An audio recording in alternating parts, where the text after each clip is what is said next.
You know, in this house, if you're early, you're on time. You're on time, you're late. If you're late,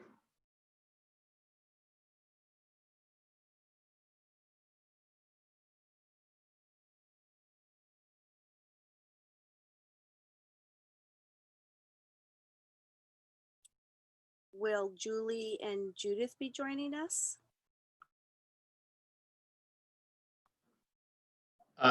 Julie is not able to. She said something about being debunked at her Rotary. I'm not exactly sure what that's all about, but you Rotarians probably know. And I believe Judith is going to make it.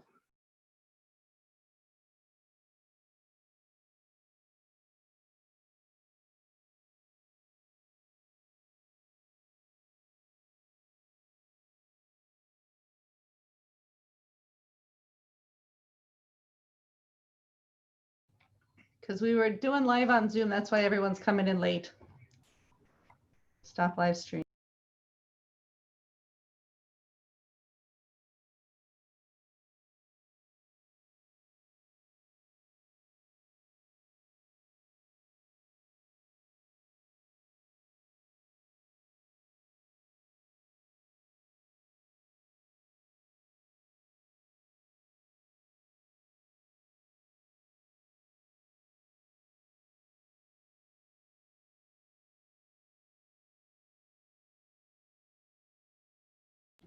I'm so fascinated to know who Jelly is.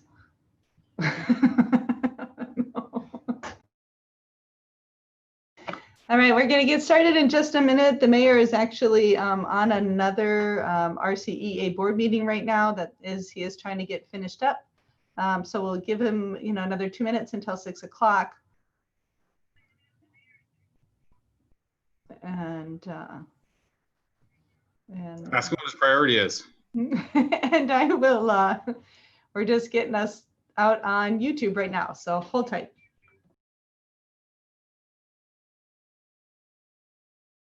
Okay. So just so this whole group knows, we are live on YouTube right now, even though we're in sort of a pre-meeting mode for 1 more minute.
All right, well, it's 6 o'clock. So as I announced earlier, the mayor is working to get off of another board meeting that he is on right now. So I think we should go ahead though and get started. So this is a teleconference meeting, as you know, between the Arcata City Council and the Arcata City Planning Commission. All of city meetings right now are being held in teleconference form in response to local efforts to curb the spread of COVID-19. I want to thank our community for all of our efforts to slow COVID-19 in Arcata. Most of our economy is starting to open up, and really urging our residents and visitors to mask up and practice social distancing so that our economy can stay open and continue to start to grow out of the economic crisis that many of our businesses are facing. Public comment was accepted via email in writing for items on the agenda tonight, and will be read under the public as a special meeting. Will all be read under one item as public comment if we've received any in. So I wanted just to start tonight with some quick introductions. This is a larger Zoom meeting than we normally have. So conversation I think we'll get into, but I think the idea is we'll do some quick introductions. So maybe I'll just call out names as you are in order on my screen tonight. And you can just give a quick introduction, maybe how long you've been on the Planning Commission. And then we'll introduce the staff that are with us tonight as well. So because you're upper left, Kimberly, do you want to introduce yourself? I think you were first too, so that's probably why you're upper left on my screen. Yes, my name is Kimberly White, and I've been with the Planning Commission, a little more than a year. Thank you. John Barstow? Yeah, I'm John Barstow. I've kind of lost track of how long I've been on the Planning Commission, but I was originally appointed to the Design Review Commission in 1993.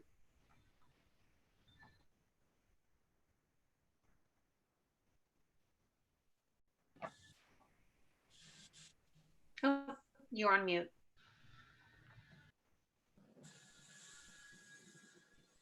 Oh, I'm on mute. Christian, can you hear us? Introduce yourself. Yeah, I can hear you. My name is Christian Figueroa. I've been on the Planning Commission for, I think, 2 months now, just a very short period of time. So, howdy. Dan Tagney. Yeah, hi. I don't recall how long I've been on the Planning Commission, but I think it's towards 10 years. Great, thanks, Dan. Judith Mayer. Hi, I have been on the Planning Commission now, I think, since late 2007 or 2008. And hello. Great, welcome, Judy. And Scott Davies, I think our newest member. Hi, Scott Davies. I was appointed to the Planning Commission along with Christian earlier this year, and happy to be here. Great, thanks, Scott. And Julie Besaid-Elcock was, I think, not able to be here. She's not on yet tonight, but we will give her an update after this meeting. So just quickly going through staff, starting with our Director of Community Development, David Loya. Greetings all. Chief Brian Ahern is also on the call. Unmuted himself for still a moment of silence. All right. Our Assistant City Engineer, Jess Clifton. And hi, good evening, everybody. Pleasure to be here. thanks, Chief. And then we have our Deputy Director of Community Development, Jen Dart, and our Senior Planner, Joe Mateer. So why don't we go through council quickly? We have our Vice Mayor, Paul Patino. I just say hi, nice to see you all. I'm impressed with how many commissioners are here. And Council Member Brett Watson. Hello. I'll just say, based off of backgrounds, I want to be where Judith is. And Council Member Sophia Pereira. Hey, everyone. Good to see you all.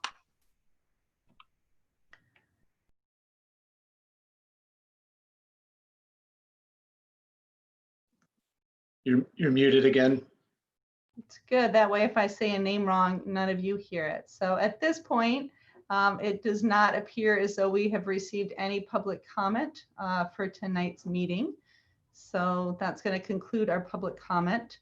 And we will go into our first discussion item. So the mayor, I think, will probably join us while we're midst of this discussion item, but the thought, and it's open to the group for discussion tonight if you'd like, is that we'll have staff do a quick overview of each of the 3 items.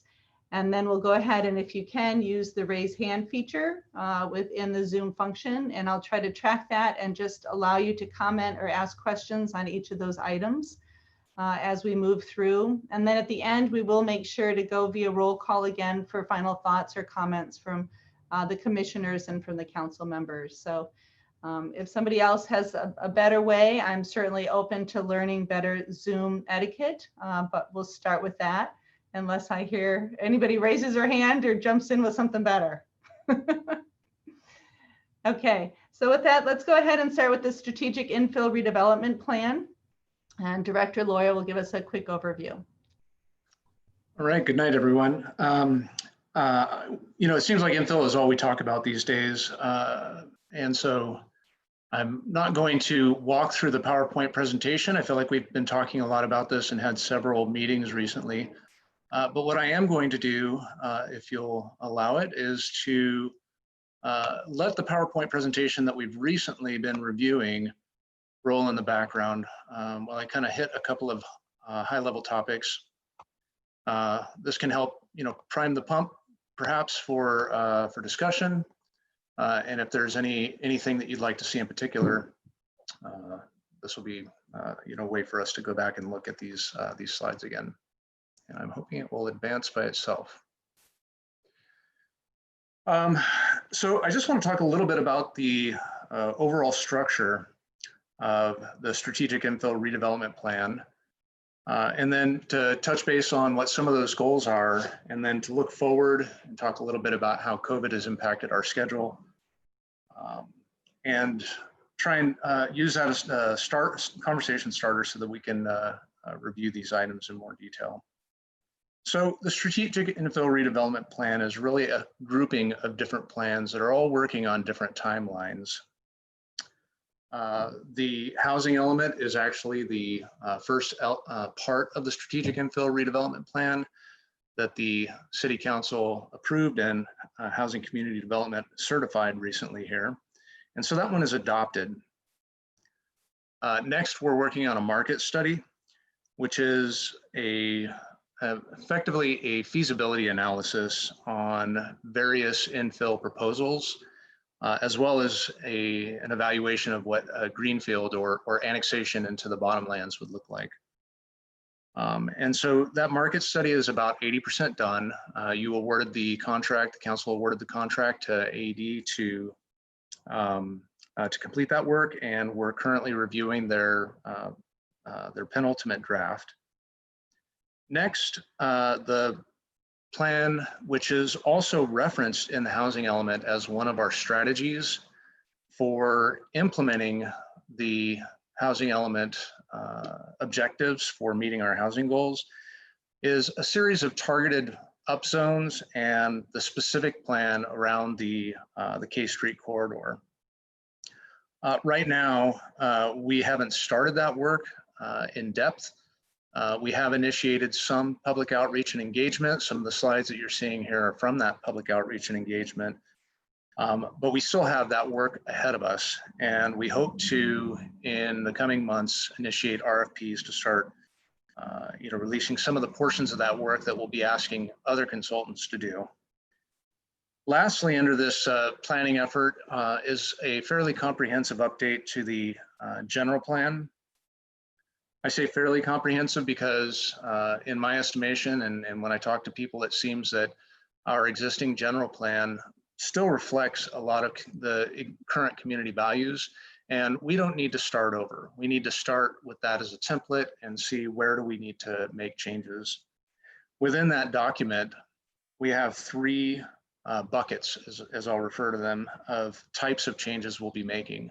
One is really just polishing and honing existing policy or measures that we have in there. One is replacing elements. Our recreation element is outdated. We have new updates from our recreation master plan that was adopted recently. And so we'll be completely replacing that element. And then the third bucket is really the elements that we'll be adding, or portions that we'll be adding to elements that are existing that are required because of state law, in particular associated with climate change. So that's kind of the overarching structure. We have the four plans: housing element, market study, specific plan, and targeted up zones to implement those, and a general plan update. The outcomes for this that we've been talking about include high density, mixed income, mixed use development in and near the downtown. Luckily for us, our city is only 11 miles big, and most places are near the downtown. But really the goal is to emphasize existing policies in our general plan that talk about infill, alternative transportation, energy conservation, greenfield protection, these kinds of ideas.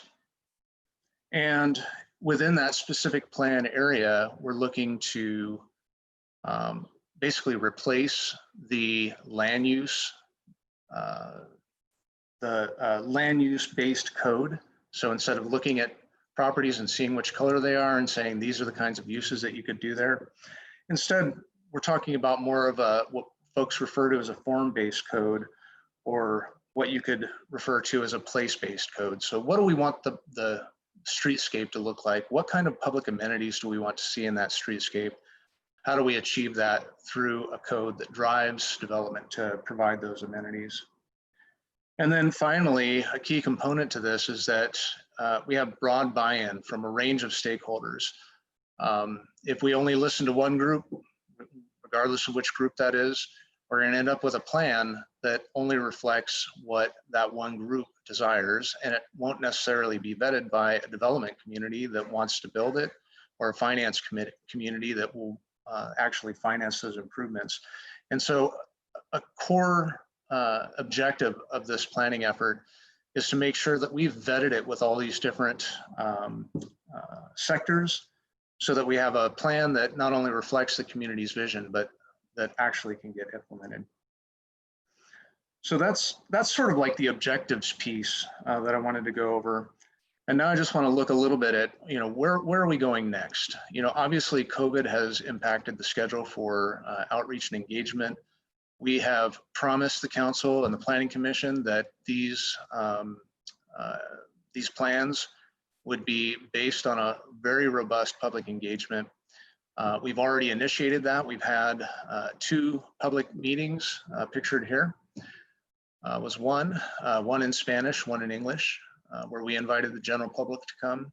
We've had several stakeholder meetings where we've reached out to individual groups that are interested in particular facets of housing development. We've held online and in place pop-up meetings and surveys, and collected tons of feedback from the community as to what types of development they'd like to see in the future to satisfy the need for Arcata. We plan on pivoting a little bit, moving more to electronic, whether it's through Zoom town halls or recorded messages that can be housed on our YouTube channel that folks can then provide feedback on, and a number of other efforts to try and continue to do public engagement, but in a safe and distant way. And our plan is to, by early 2021, be bringing all of these different plans together, the general plan update, specific plan, and you'll be seeing the market study hopefully in the next month or 2. So that's all I really have prepared right now. And really it's just to prime the pump. I sent out some materials earlier. If folks want me to stop on a particular slide, I can.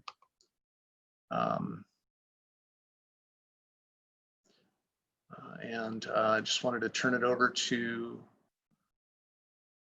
the council and the commission to ask questions, have dialogue, and go from there. Okay, thank you, David. I just want to check in with my Vice Mayor, Paul Patino. Since I don't have Michael here yet, I'm happy to continue, and I'm happy to turn this over to you if you would like, either way. You go ahead, Karen. It's fine with me.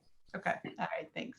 Okay, so go ahead if you have questions from the commission or from the council or comments about the Infill strategic plan, go ahead and either just raise your hand or unmute yourself. Paul, do you want to start? I don't have any particular questions right now. I guess I'm looking forward to the specific plan so I can look at the zoning and imagine what's going to happen. And at this point, it's a little too general for me to have like many specific questions. Dan? We'll have to unmute you. I can try to help you if you'd like. Sorry, I got it. Question for David about upzoning. We've only really touched on the Arcata Gateway project as an area that's targeted for rezoning.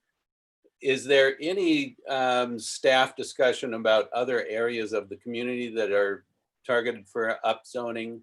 And is that something that's coming up at the community outreach meetings? It is. One of the sort of charrettes that we did at the community outreach meetings was to put a large map of the city of Arcata and allow people to identify on that map areas that they felt were best for development, new development or redevelopment. And we really wanted to evaluate. We have some green spaces. We have some ag properties that are internal to the city that could be converted and redeveloped.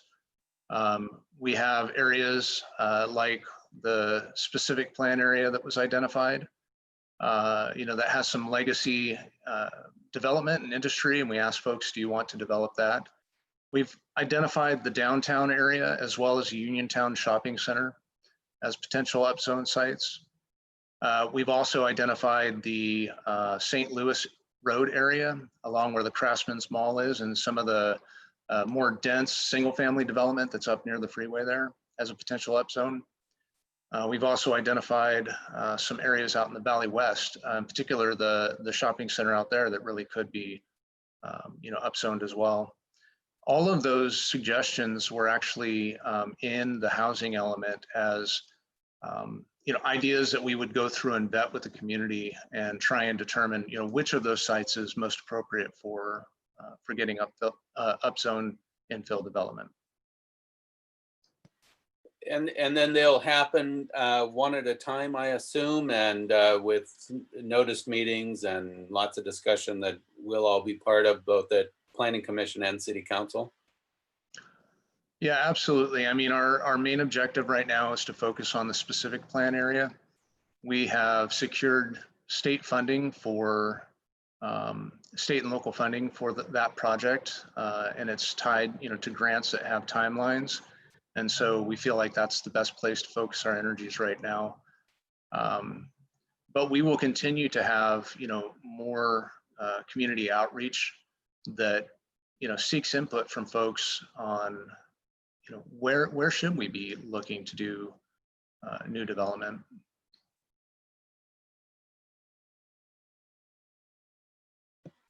Okay, thank you.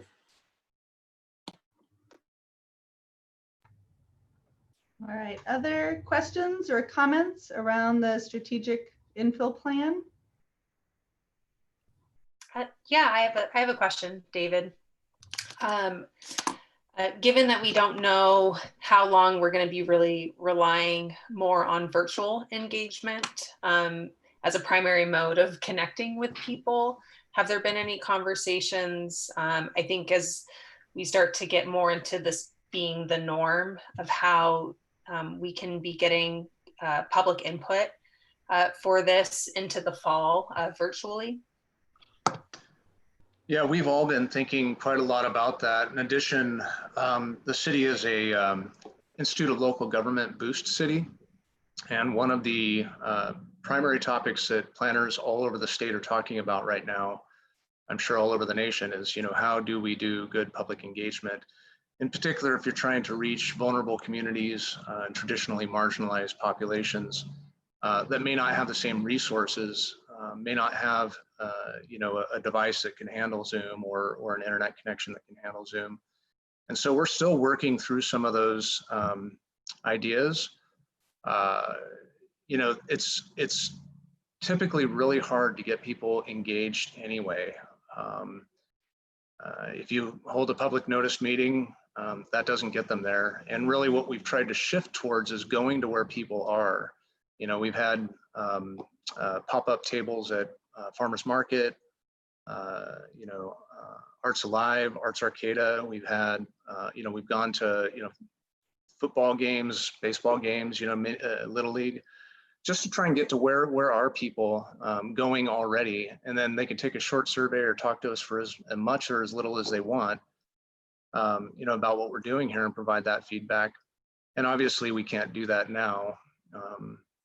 Some of the suggestions that came out of a recent ILG meeting, Institute of Local Government meeting that we sat in on was, hey, let's go back to the old school, sending out mailers, making phone calls, trying to reach people that way. So I think it's an evolving, but really important question that we need to address as we move forward. one of the outreach objectives in this plan is to ensure that we're not just talking to, the people who can afford to come to a night meeting, whether it's their finances or their time schedule. But, people still have to go to a store, and it's pretty, we can develop some protocols that have, fairly low impact engagement that still has social distancing. So we'll continue to work through those ideas. If you have any great ones, please let us know. Thank you. All right, any other thoughts or questions on this topic before we move on to local coastal program? Maybe I can ask a leading question, just based on some of the conversations I've heard at the Planning Commission level. Some of the projects that have been approved recently that were, larger scale. There was certainly a lot of deliberation about those projects. And one commissioner in particular, I recall saying, well, it appears that in our code and in our general plan, these buildings are allowed here. And if not here, then where? And so I think that, kind of one of the challenges is that, our general plan and our land use code really allow for and support and promote infill development. And that's all well and good when it's in the abstract, but when it's happening just down the street from you, that's different. And so I don't, so leading question, are there any thoughts or ideas about, how we, go through and handle, this concept that, well, we recognize we're going to have large scale buildings if we're going to meet our regional housing needs allocation. The strategy in this plan is to make those principally permitted, go through this process now and make those principally permitted activities. So Judith was raising her hand just before the leading question. So we're not going to hold you to that question, Judith, but that or your other comment as well. Okay, thank you. Yeah, and I raised my hand the old-fashioned way because I can't figure out how to use the hand raise thing on Zoom. I did it once, but oh well. Thank you, Karen. I appreciate that. So one of the things I was wondering is all of these design criteria that we're going to be building into a more form-based, place-based set of conditions for Gateway or for all of these other infill areas are pretty contextual. The types of design criteria that you would want to use really do depend on specific places, and that means we're also dealing with specific landowners. And so I'm wondering how some of these very place-oriented contextual design criteria are going to be developed as the plan comes forward, and how those landowners in particular are going to be engaging with the public. Do you anticipate that staff would basically be the intermediary in that, or are we actually going to be able to engage directly with them? And part of the reason I'm asking is because in a small area like this, it is possible to envision some very specific types of development that's going to work that will work in one area that might not work 2 blocks over. In our use-based zoning, you don't want to spot zone that way, but in design criteria, it would be kind of crazy not to. And so I'm just kind of wondering if you can think through with us how you anticipate that process working, and what staff's role would be, and whether there will be opportunities to the public to engage directly with landowners in a antagonistic way, in a collective think through. Thanks.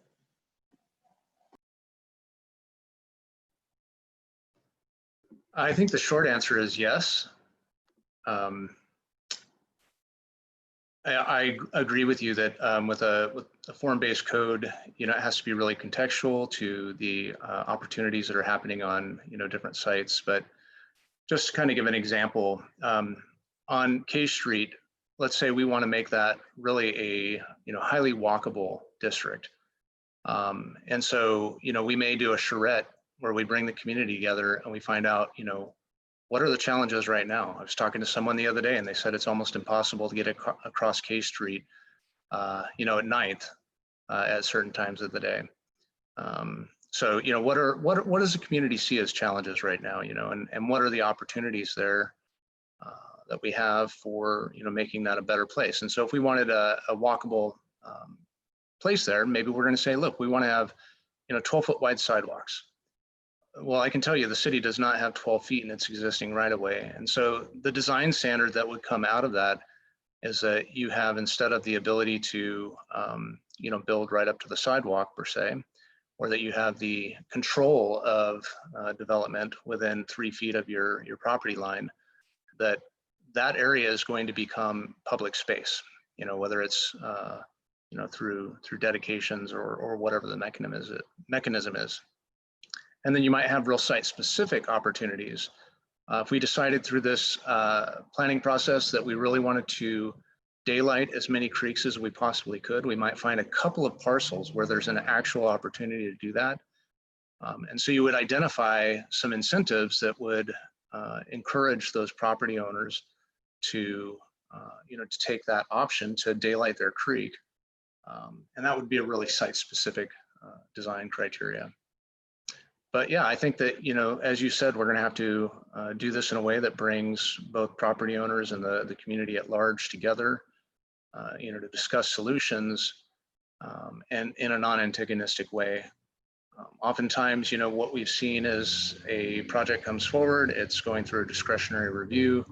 That discretionary review has certain laws that we have to follow in order to, to give them due process, and people feel dissatisfied with the public engagement.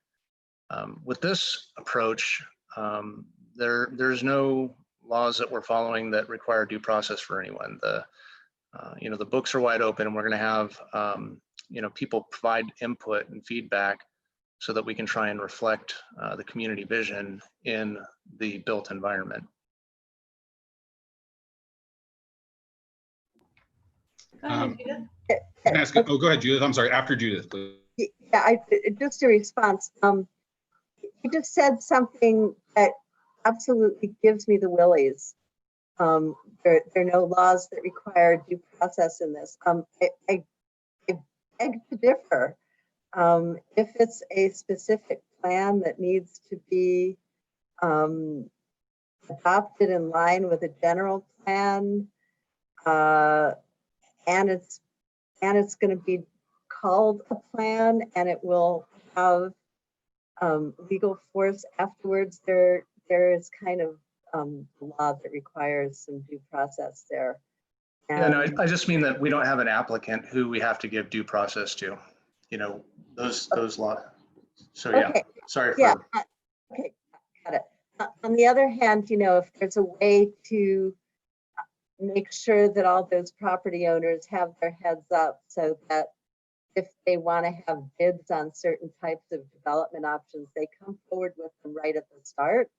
They're going to need to know that that's when it has to happen, and the public is going to need to understand that once that plan comes out, if it allows much more development than some neighbors would like, that's the time to speak up. And so this is,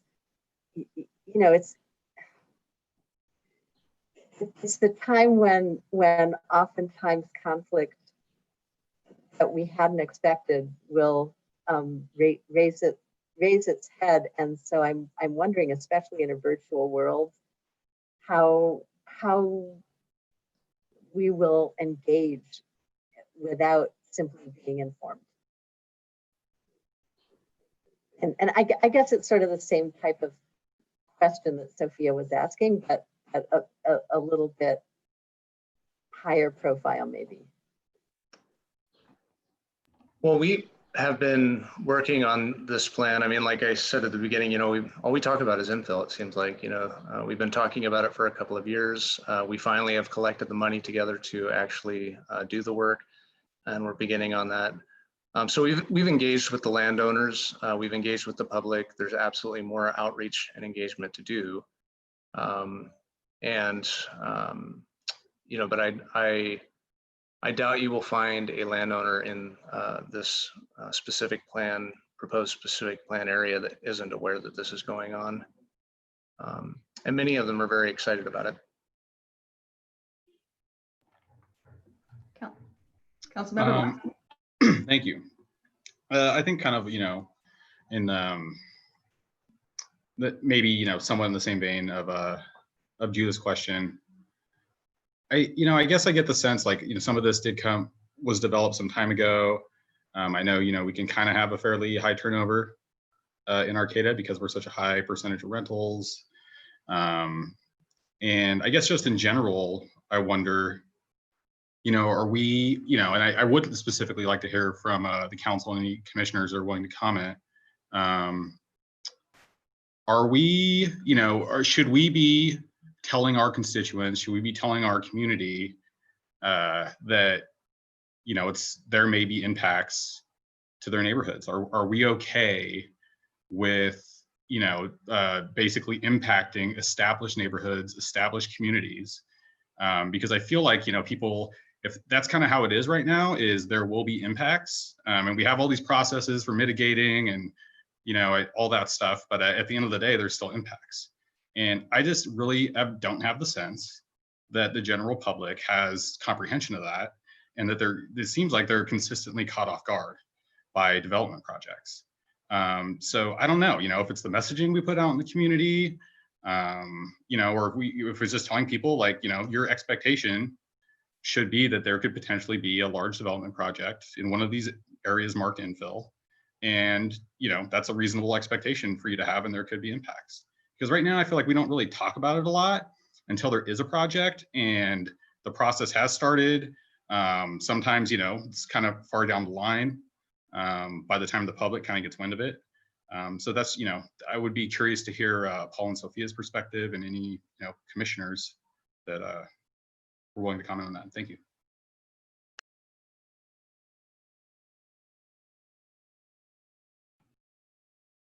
Brett, when I think about what you just said, I'm thinking, the circles we see and the targeted areas, the specific plan, the gateway plan, as we look at that, can we not focus a mailer to that neighborhood, to those areas, to everybody that's there with those circles, so that it kind of makes them aware before we get too deep into this? We could do the classic, just throw it in the water bill, right? It's super easy.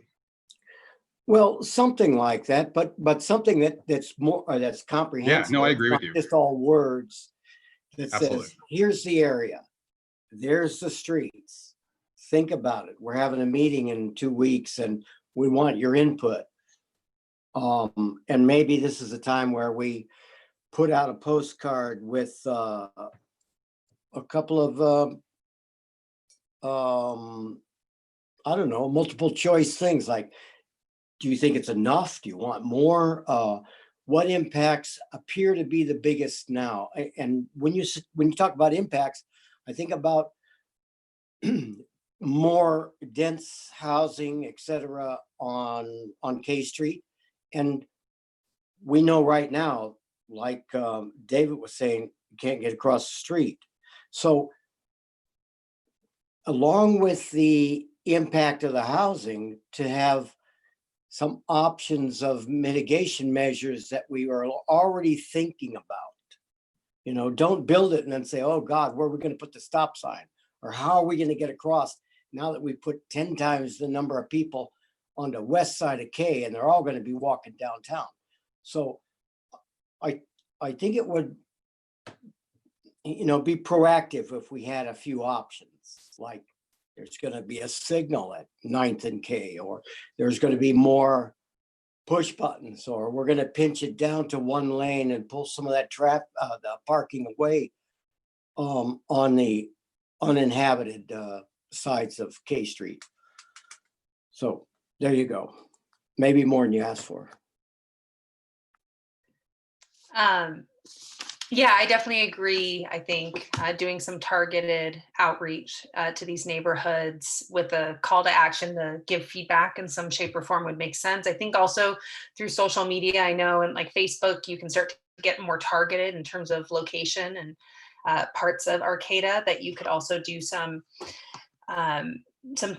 targeted ads that way to get people to give feedback, to participate, whether that's in a virtual meeting or something where it's, socially distancing, or they're filling out a survey, or, whatever the call to action is. I think that makes a lot of sense. And I think it's just, what's really helpful about doing the strategic planning process is, and looking at, when you were showing the slides and some of the questions, I think it's really helpful.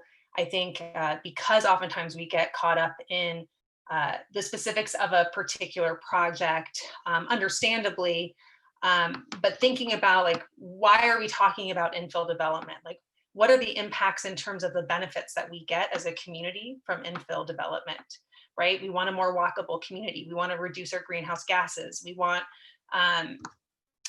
people to be closer to centers of commerce where possible.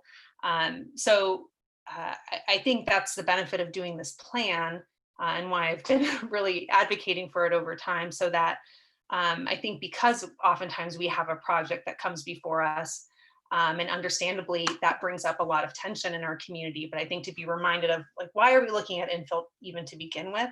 And I think the questions that you've brought up, that staff have brought up, I think to community members to engage with and to get feedback, I think is a helpful reminder of why we're even exploring these ideas of doing form-based codes. But I definitely agree with how we can be doing engagement that's more targeted to the neighborhoods. Well, hello, Mayor. Oh, you're on mute. We wait with bated breath.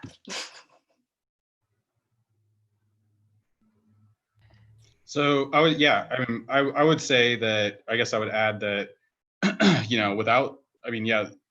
it's good to do some messaging around this, but this already happens. If it's the Village project, or if it's the Isaac Housing project, it seems like a lot of people are shocked that we can build 4-story buildings in Arcata in some places. It's that kind of thing. This already happens without this plan. We have been dealing with it. We have seen significant turnout from neighborhoods. So I guess that's why, I just kind of wanted to have the conversation just to kind of see where everyone was on it.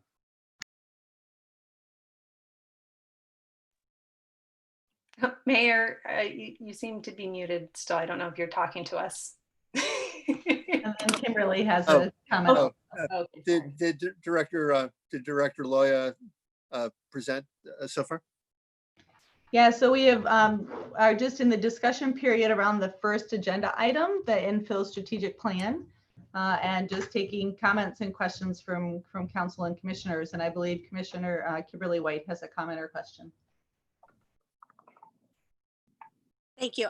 I guess, as pointed out, that there seems to be a segment of the public that's taken by surprise. And in my short time with the commission, there seems to be a particular portion of the public that's always actively engaged. And to piggyback with what Sophia was talking about, I do like the idea of being targeted to particular neighborhoods, maybe using something like the Nextdoor app, so that you can really get to those people who aren't usually actively engaged before the ball is rolling. And I really like the idea of old school, even before COVID.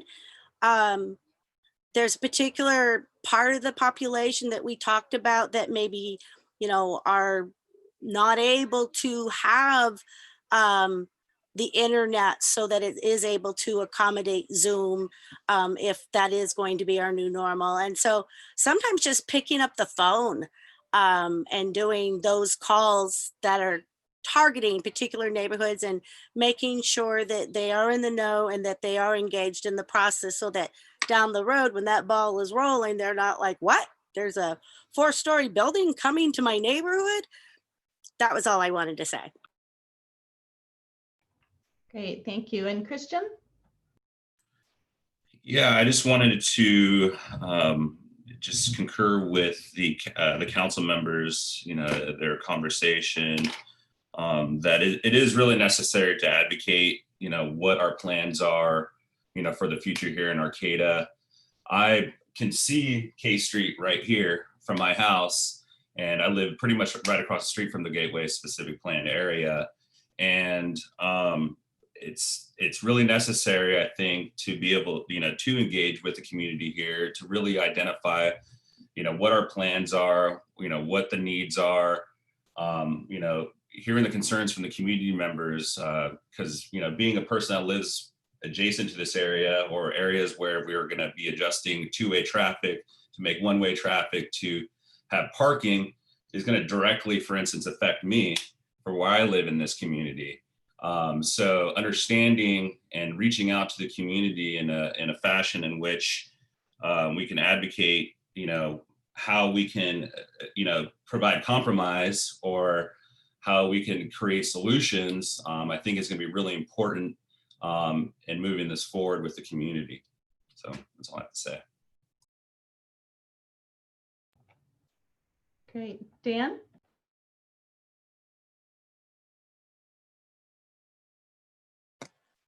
Yeah, I just, I'm encouraged by what I'm hearing. I think we all have experienced the discomfort of the extended meetings with neighbors that are just shocked and frustrated. I think the village was probably the biggest example on all of our minds in that it has been such a sleepy kind of site for so long, and the applicant needed to rezone and then go up 4 stories, which seemed like a double whammy to the adjoining residential neighborhood. So from that experience, I'm super encouraged that we're coming up with an infill development plan that hopefully shows and includes the maps of where these kinds of projects are going or could possibly happen in the future.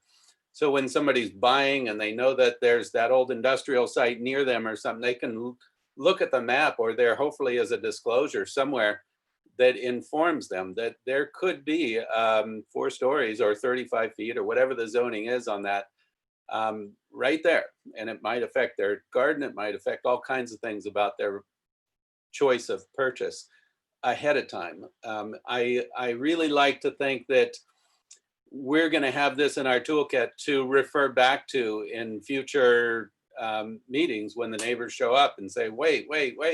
We say, well, we have this whole infill development plan and it's part of the general plan. And this has been going on for years and the maps have been produced and this shouldn't be a surprise to anybody. I'm liking to think that's the best case scenario. And I know that that really means tons of education and outreach, just like everybody here is pointing out. And that probably is the hardest part of the whole thing. Thanks, Dan. Scott? Yeah, I just wanted to echo, of course, everyone's concerns about making sure that the community is aware about the changes that are being envisioned. But I think part of that messaging should be the reason why we're being forced to look at this because of the potential impacts from the state level on the community if we don't do this. I think it's important that people not only understand what we're doing, but why it's being considered, because it's not as if things could stay the way they are if we decided not to, because it's very easy to be against a project, especially if it's impacting your neighborhood. But if people understand that this is really being sort of mandated because of the connection between the state's goals for housing, I think it would make it a lot easier for people to understand why the city is tackling these kind of rezoning changes. Thank you. Paul? Yeah, for me, I always want to look at and say, who lives in this area? And it's not just property owners, it's renters. And a lot of times I forget that some renters have lived in their houses that they rent or their apartment longer than I've been in Arcata. Now, you know, it doesn't compute in my mind, but they choose to rent and they are not going to move.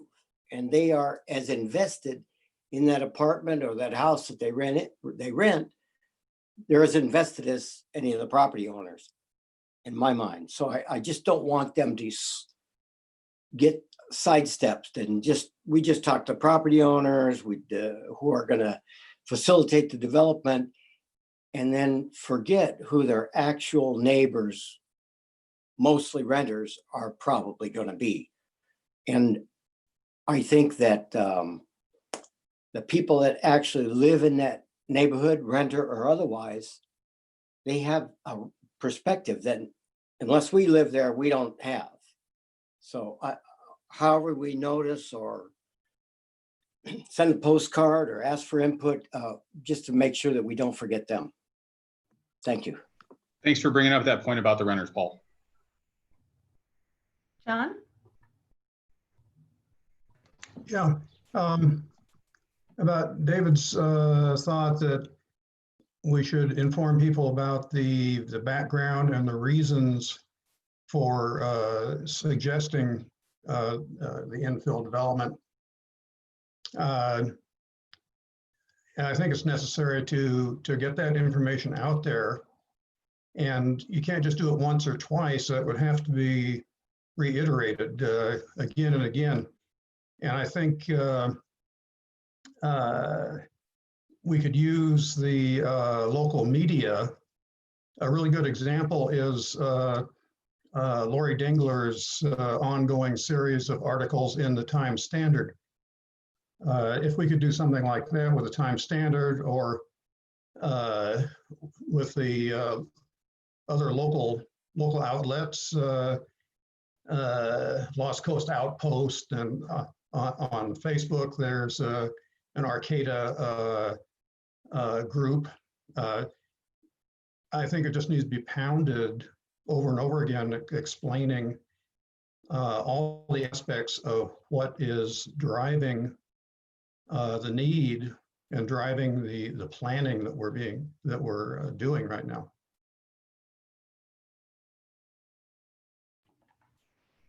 Thanks, John.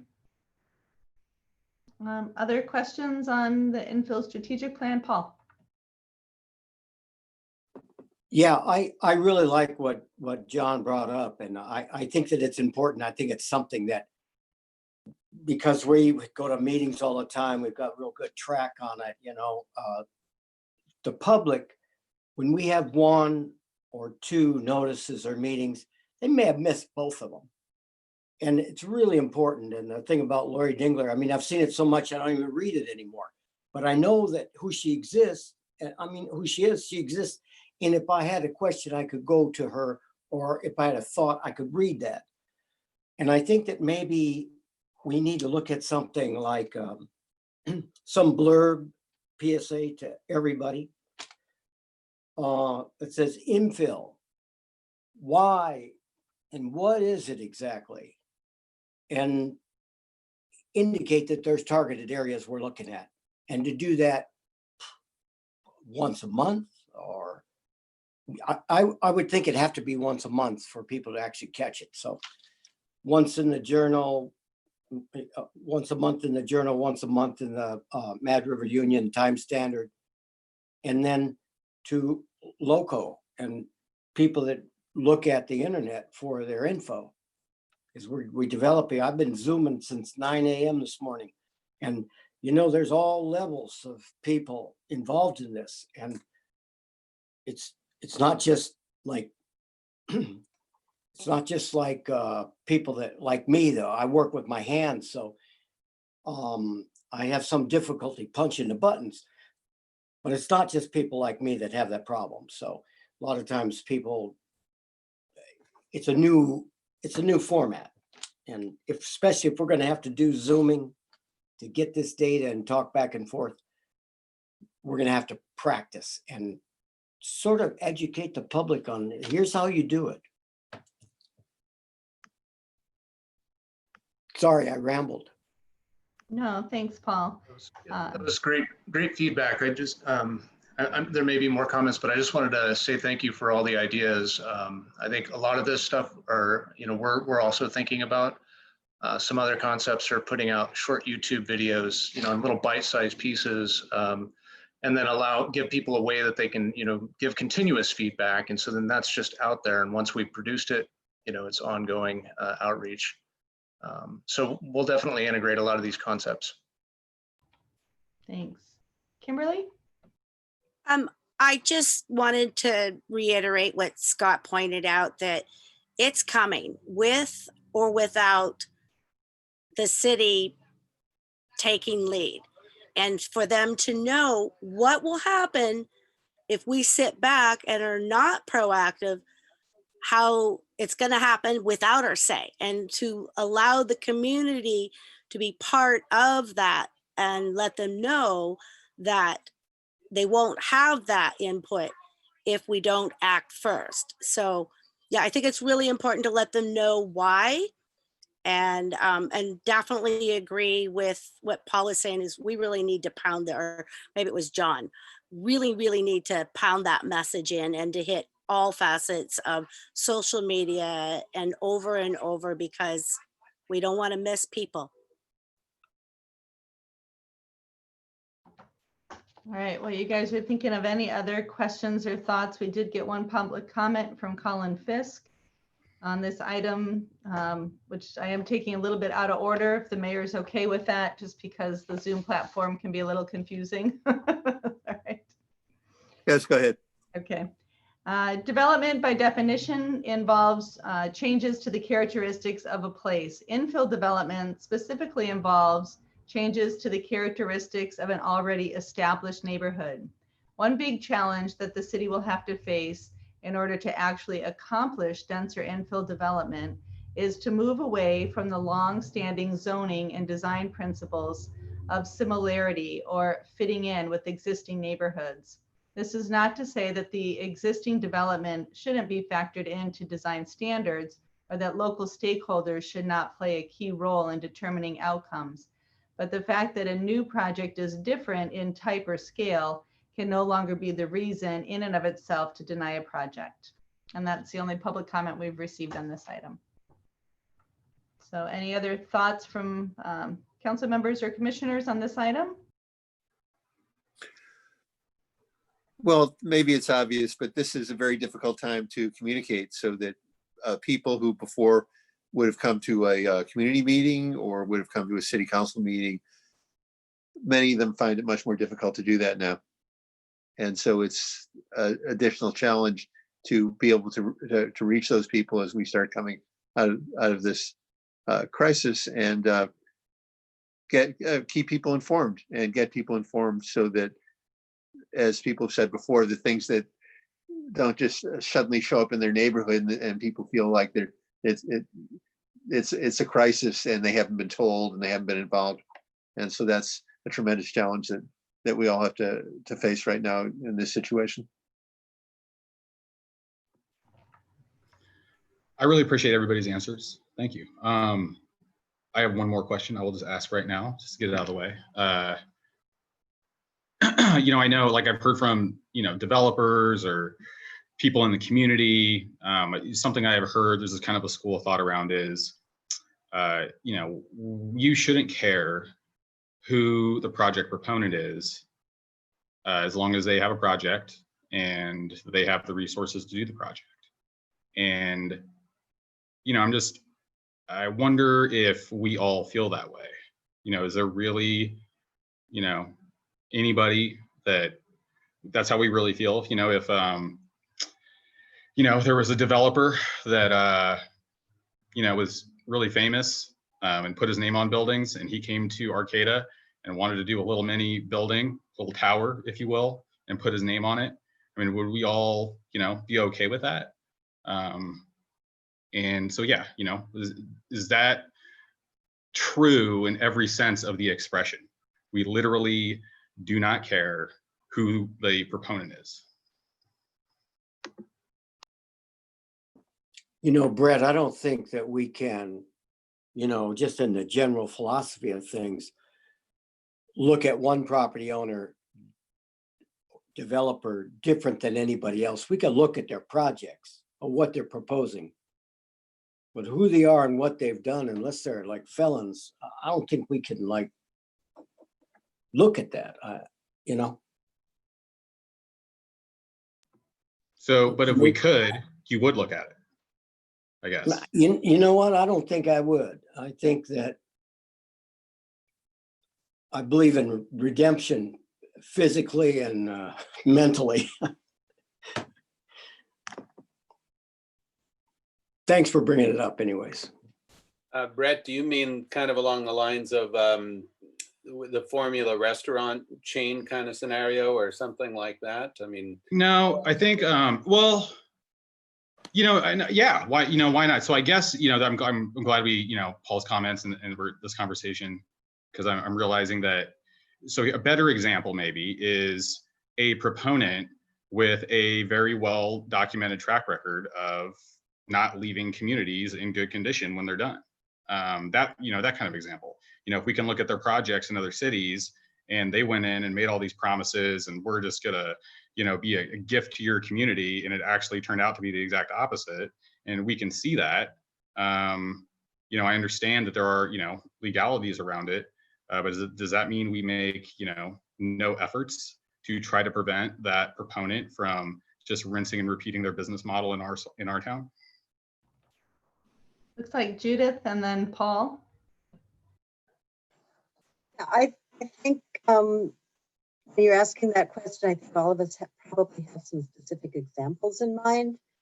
And in many cases, we end up weighing an obvious access to resources by large developers coming in from outside of our region against a sense of losing any degree of local control over the results of that project. And I think that regardless of how we feel about those developers, the key that we need to bring to our planning is to set standards in this process that we're involved in that are so clear that we've actually anticipated the types of eventualities that many of us might actually not feel good about, that we might object to, and those that we really want to pursue, and build them into the rules from the start. Some of those rules are things that state law won't let us do anymore. But others are things that we just really need to think through specifically by envisioning possibilities and scenarios that we would like to address up front. And, it sounds lovely to talk about doing all sorts of, public outreach to get people on board with this planning process. But I think that we also need to realize that by doing this planning up front, in effect, what we are trying to do is also to move those types of potential conflicts up front, and we're going to have to deal with them sooner. It's a way of not having to address them on a project by project basis later. And so, what we may end up doing is having to fight through a lot of our development design and public benefit guarantee types of issues during this planning process. And not shy away from those potential conflicts up front, because we do need to put our values on the table as part of that process, to attract developers and developments that we would like to see, and possibly to dampen the interest of developers and developments that we prefer not to come into our community. But we've got to do it by setting appropriate standards rather than by freaking out when a particular proposal comes before us later. Thanks, Judith. Paul, and then we'll go to Scott. You know, yeah, Judith, when you were talking, I thought, well, let me look at my notes. I said, it's up to the planning commission to set the conditions so that they protect us, the city. And then it's up to us, the council, to support those decisions, conditions, or pick the best of them. So for me, everybody's equal, but you're going to be the referee, the planning commission, that's going to indicate to me what's the best project. So thanks. Thanks, Paul. Scott? Yeah, I just wanted to, first of all, echo what Judith said. I think she's advocating a proactive approach at the beginning that will kind of set the terms in a way that will allow the Planning Commission to filter this. But I think a little uneasy about anything that feels like, I don't know, doing research on developers. I think that's kind of a potential slippery slope and quagmire for the work that we're trying to do here in Arcata. And I think Judith's comments point a better way to laying out a process that's going to allow us to deal with that when they come to us, and make it maybe less personal than it might otherwise be. I think that's more effective. Thanks, Scott. Kimberly? I was just thinking about,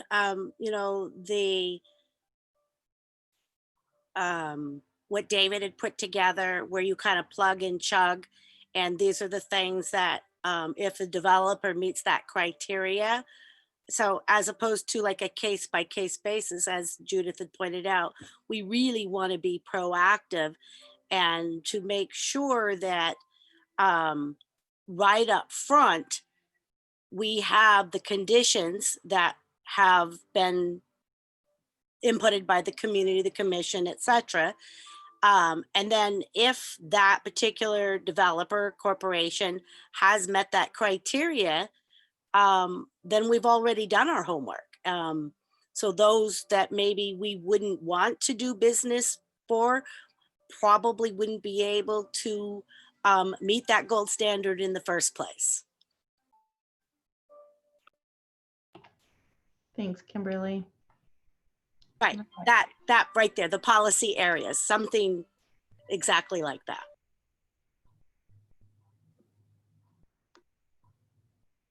Are there any more questions before I say anything, Karen? Nope, back to you, Brett. Yep.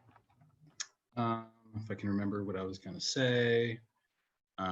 So yeah, I think, I think that all sounds good. And I think that is ideal, is that we have a set of conditions down that kind of does the work for us. It's like a filter.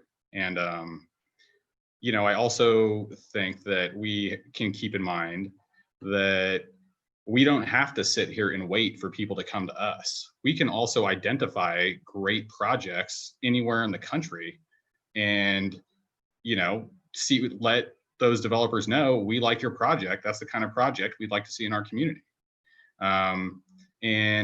I think, for example, one thing that I know David's been working on for a while that I absolutely love is the Gateway project. And, just the way David describes it as, getting all the pieces put together and kind of tying it up in a bow, and it's just ready to go. And, it's an area we've identified, the community knows about. I mean, everything has been done on it. So, that's one thing that I've been really pleased. So thanks, David, really appreciate that. Great, thanks, Councilmember Watson. Do we want to move on to our item B, the local coastal plan? All right, I'm gonna turn this back to Director Loya for a quick overview.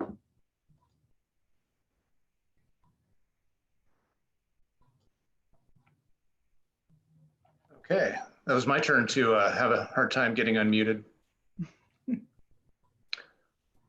I have another PowerPoint presentation. This one I'm actually going to go through in a little bit of detail just because several of the commission members have not seen it before. And so I just want to get us on the same page around sort of the the discussions that we've had before.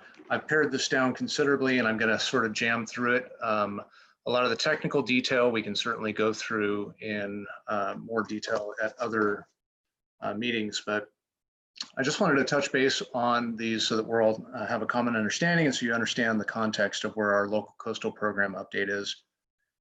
First off, this conversation or this presentation rather is really focused on sea level rise. The LCP update I'm anticipating sometime early next year. And a core element to our LCP update, local coastal program update, has to do with what our policy is around sea level rise. So it's important to have at least some measure of understanding about the technical details and what the current policy implications are in addition to the scientific indicators. Right now we have a contractor that we hired, Ben Noble, who's written several LCPs.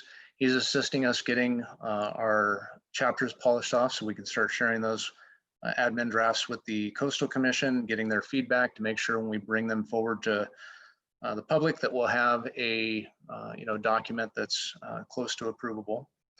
And sea level rise is one of the core issues to that. And it's also one of the core issues where we don't necessarily see 100% eye to eye with the Coastal Commission. And so as I have my discussions with them about our approach, I want to make sure that I'm grounded real solidly in the direction that we're getting from the council and from the Planning Commission, and that I'm not just out there on my own. So let me walk real quick through the where, what, why, when, etc. So where is it going to happen? Well, looking at a couple of unique features and the elevations of those unique features, circles that indicate Bayside Road, Cloverleaf, and our treatment plant. You can see this map shows elevations, green being lower, red being higher. You can see it's pretty flat and low right up to the edge there. Here's a map on the left of our 1870 shoreline with those same three features indicated on it. You can see that that map actually overlays the low-lying areas fairly well. This is the historic shoreline in 1870. Right now, the shoreline is held back by several dikes and various other infrastructure that prevents it from overtopping those dikes and running up to this existing approximate green area. Interestingly, the future conditions as projected by sea level rise science puts that same area in potential vulnerability. So this is the potential shoreline if sea level rises, up to 6 feet. The interesting thing is that if sea level rises up to 6 feet, the shoreline is approximately where it was in 1870 when the sea level was much, much lower. And if you talk to Elderon Laird, one of our local experts in the field, he will tell you that if these levees, these ancient levees that are protecting the ag lands and the infrastructure behind it, breach, the sea level will be at approximately where we will see it in the future as well. So that's one thing to keep in mind, is that the future projections for sea level rise are approximately where they would be right now if we didn't do anything at all, if we didn't have any dikes, or if we allowed those dikes to breach and we didn't do anything about plugging them back up. The bay would basically fill in all through the baylands.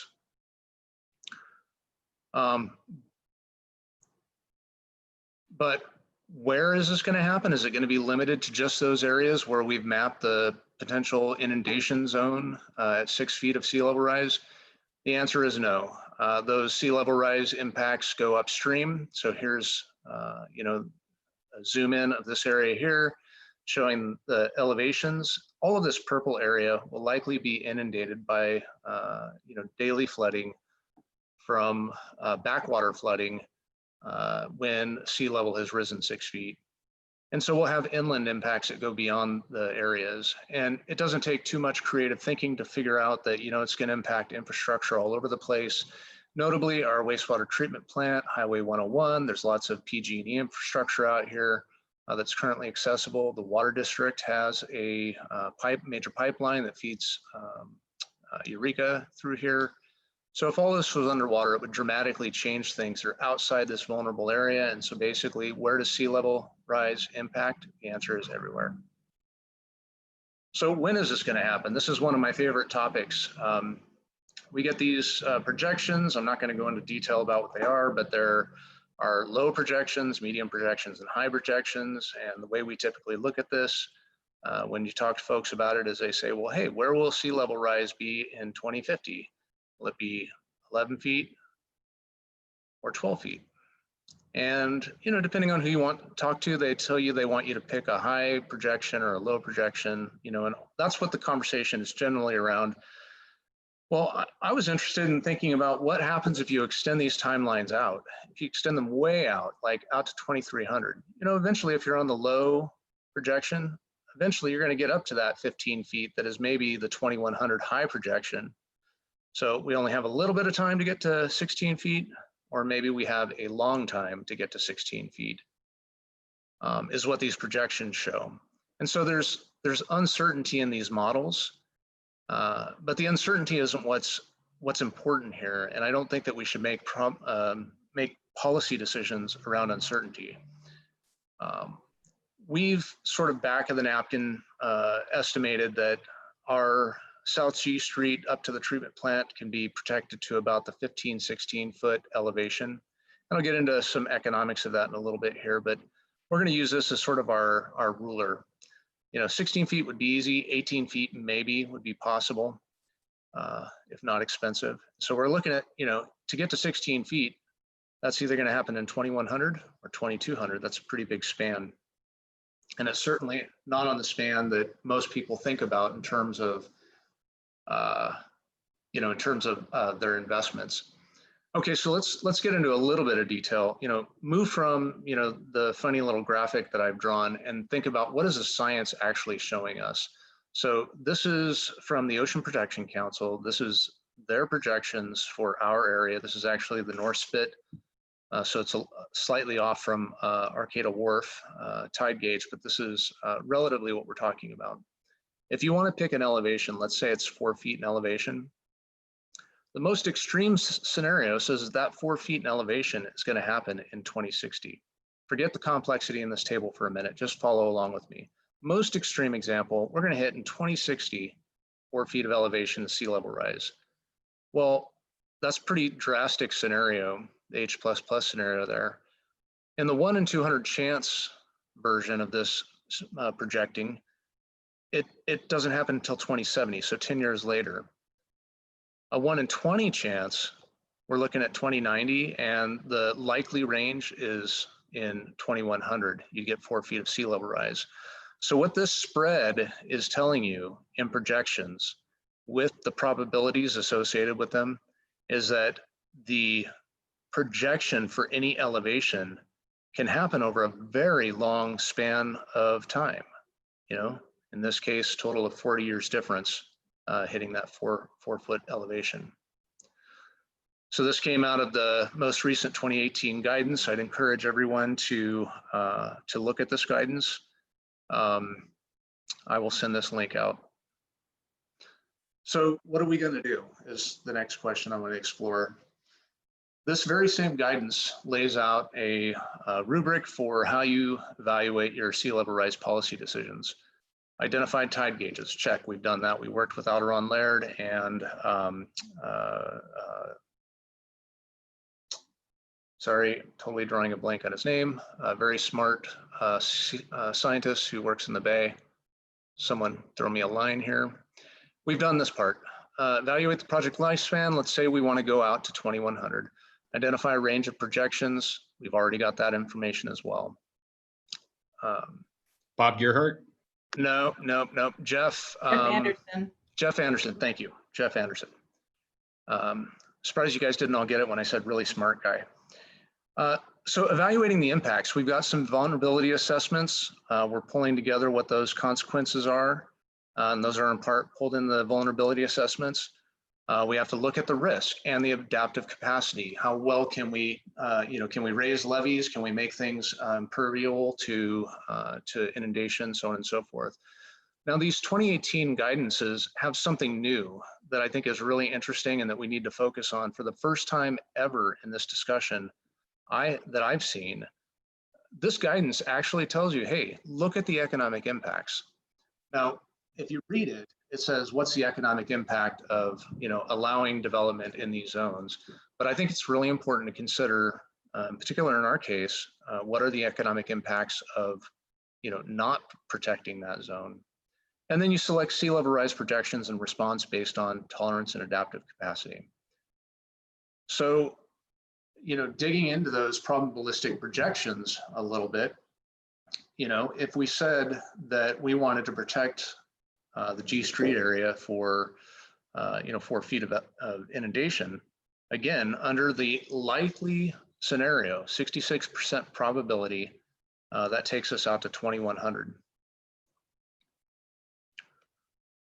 If you wanted to get really extreme, I think that, 66%, probability is, it's good, but it's not great. If you just wanted to, clad, your decision, you might use this 0.5% probability, a 1 in 200 chance that sea level would be at or above this elevation. In 2100, it would be 7.6 feet. So that's on par, it's within the ballpark of what we're talking about being able to protect to at 16 feet in elevation. This would be 7 feet of sea level rise, 16 feet in elevation would be a 6 foot elevation rise. So when this guidance came out, this kind of gave me the warm fuzzies, because before we were looking at pictures of, graphs going up exponentially and seeing, dots that were on those graphs that said, you're going to be, the world's going to end when you get to this number, and this is the number you should be basing it on. I think the conversation has shifted, and now we're looking at probability. That same guidance has this same conversation sort of turned over on its head. If you look at this graphic, basically it shows the year, the feet in elevation, and the probability that you're going to meet or exceed that elevation. So for example, in 2100, 100% likelihood that we're going to have at least a foot of sea level rise. If it's only a foot in 2100, we're going to be stoked, problem solved. Most people think it's going to be more than that. But how much more is the question? How much more should we be planning for? And again, if we're talking 6 feet in 2100, we're talking a 2% probability that you will meet or exceed that elevation. And so if you are a gambling person, and I told you, I've got a deal for you, you have a 98% chance of winning this game, will you take these odds? Most people would say, yeah, I'd take those odds. And so what I'm encouraging us to do in our policy development is focus on probability, not uncertainty. Many people would say, we don't know what's going to go on. These models are always changing, the elevations are going up, and the answer is yes, that's true. But still, these are the tools we have available to us for planning. We need to focus on probability. So doing that with this graphic, we would say that, we're somewhere in the range. We don't know what is going to happen in the future, but based on those probabilistic models, we can build a 16-foot elevation range that will take us out to at least 2100. And this is a 2% probability of happening. And it may be much, much longer than that. The other sort of economic element to this that I think we need to take into consideration is that for each elevation rise in protection, it's going to cost more money. And so question is, what is that threshold? Where do we go? How do we know how much money to invest and protect and for how long? And those are important questions for the community. The city has done some LiDAR work, and Alderon Laird actually mapped out elevations around the entire bay, an amazing project that probably no one will ever do again. But we have really discrete data in very specific locations on the actual elevations of the levees that are protecting Arcata. And so we use this shoreline vulnerability and gap analysis to sort of back of the napkin scratch what it would cost to raise all of these levees to protect us to 16 feet in elevation. Now, this was done a while ago and we need to update it. But basically the cost of protecting South G Street, I'm sorry, to 15 feet in elevation is approximately $15 million to upgrade those levees to make them so that they could withstand 15-foot tides. The value that that area is protecting, the existing value, is $140 million worth of private and public infrastructure inside that that colored area there. And again, this data is old. I'd like to update it, but the annual revenue from that area is $125,000 annually in property and sales tax. And so this is, in my professional opinion, a huge asset that if we can protect it and retain it and culture it for the next 70, 80, 100 years, that would be a good policy direction to go. Much of the policy recommendations that we get from the Coastal Commission is that they want to see us divesting of this area starting right now. And so they would rather see us not be able to rehabilitate structures, not be able to build in this area or add new structures, so that as those uses and those structures become unusable, the landowners can then just tear those structures down, and then nobody's in harm's way in 100 years when the sea level is at that elevation. And I guess what the council and the planning commission has historically advocated is taking the next 20 years to really develop a plan that we can implement over the next 60 years that allows us to divest in a gradual way that doesn't wind up displacing all of the residents and businesses that are south of Samoa. So that's the kickoff there. I'll keep the slideshow up in case anybody wants to go back to a specific slide. Great, thanks, David. Is there anybody that would like to, looks like Scott's going to kick off our conversation on this one. Yeah, thanks for that, David. I'm just wondering if, given all this data and these projections, I'm wondering how the McDaniel Slough Reclamation Project is affected by the need to bolster these levees, and whether sea level change is going to impact the city's ability to, in the future, reconnect future drainages like Janes Creek into the bay. That is a really good question. I'm not sure if Mark is on. Mark, can you come to my rescue? Mark, did you hear the question from Scott? Yes, I did. The McDaniel Slough is a wetland restoration project and a sea level rise adaptation project and a habitat, adaptation project. It is designed to evolve with time, with changing sea levels. So it is basically a giant buffer for the city, for the built environment in the future. The only critical infrastructure aspects of it are public access and trails, which aren't probably ultra critical, but could be modified with boardwalks or elevated causeways and different treatments like that for the coastal access component. So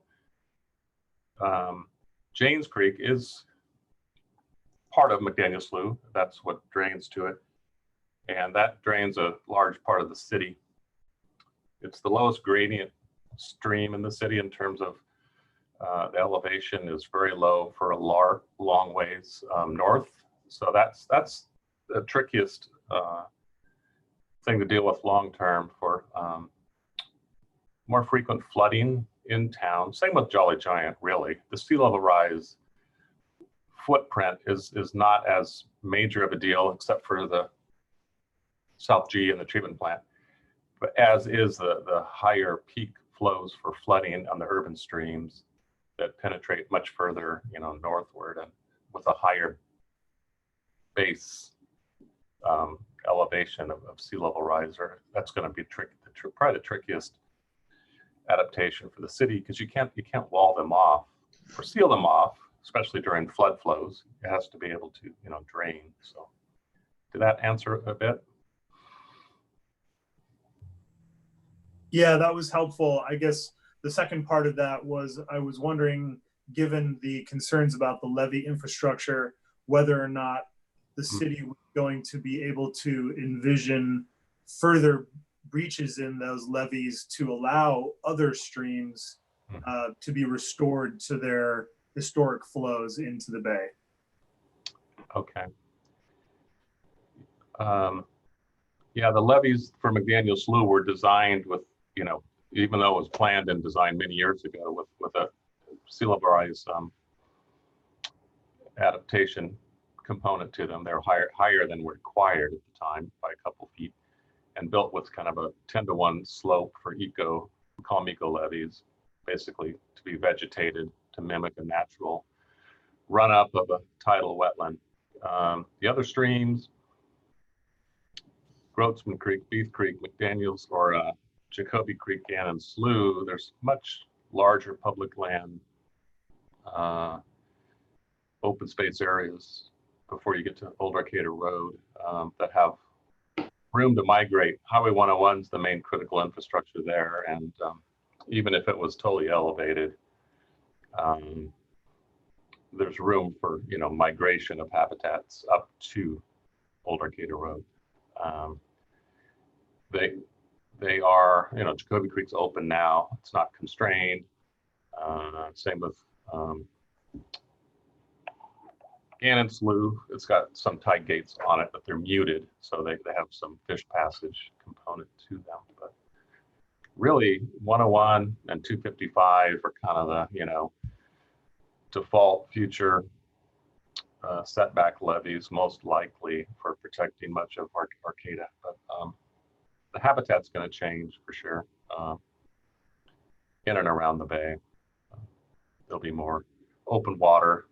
Salt marshes take a while for sediment to drop to build up that high salt marsh plain. So we tried to speed that up a bit, bringing some material in, and we might do that in the future as an adaptation strategy with dredge spoils, for example. Cities talk to the Harbor District about that. Other ways to augment to speed up that high salt marsh, which really is storm buffer, energy dissipator type of leading edge before you and alternative to a seawall or a traditional rock wall. But you might need both, really, a biotechnical approach. Thanks, Mark. We're going to go Christian, Sophia, and then Judith. Okay, so Christian, go ahead. Hey, thanks for that presentation. I just have some general questions, particularly around the cost evaluation, the cost of $15 million. Is that just revolving around improving the levees? Is there other considerations in regards of how other issues we're going to be dealing with in regards of groundwater infiltration through the levees and increase groundwater in the areas of South G? For instance, putting in wells essentially to pump water to draw down groundwater, so effectively these areas don't become inundated behind levees. And the cost for having to run pumps on a regular basis on a diurnal, sort of fashion. And what effects will it have on our infrastructure in regards of our water, our electricity, anything that's subterraneous by the increase in groundwater level due to the levees? Those are just sort of questions I was wondering, are these sorts of ideas and things concluded upon in this $15 million estimate? That's a really good question. The $15 million estimate is really just for the levee infrastructure. We've had discussions around all of those ancillary infrastructures that'll be necessary once the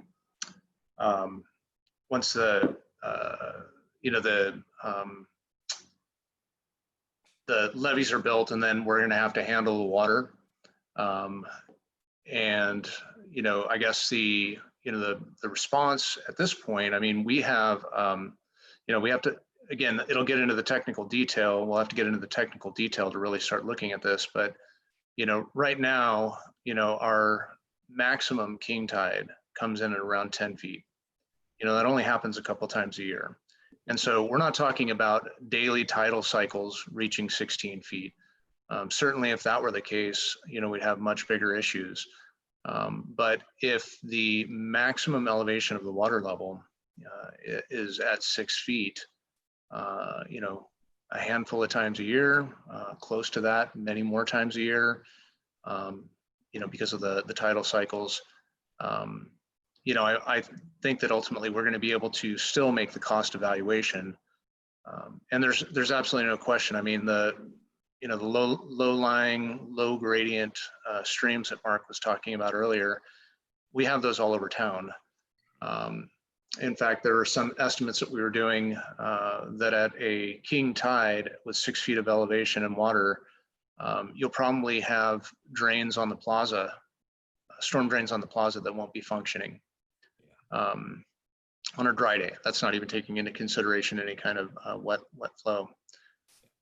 So there's, absolutely, certainly other infrastructure needs to be built out.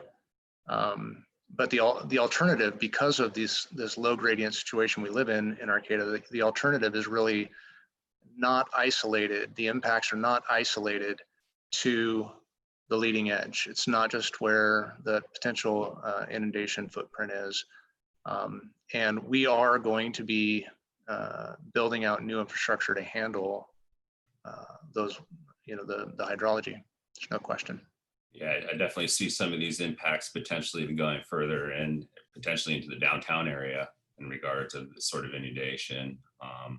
It's going to be quite an engineering effort to control these extraneous environmental situations. And we're happy to have you on the Planning Commission, Christian, to help us through some of that. I think. Sophia, did you still have comments?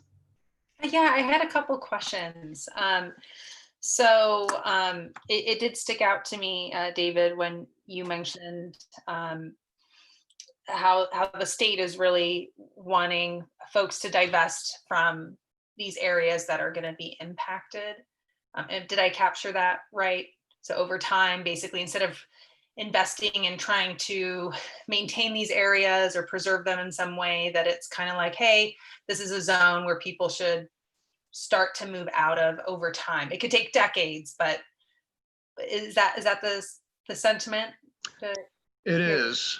It is, and to give you a real specific example, if you live in that area and an earthquake happens and part of your building is destroyed, you wouldn't be allowed to rebuild it. Okay, no, that's helpful because I mean, so the two questions I have are around this premise. So the first question is, what are the conversations that you're having with peers from other cities around this? I mean, are there cities that have just been like, we're coming up with some creative ways to go along with that approach that the state is advocating for? I mean, what are the conversations that are happening with other cities?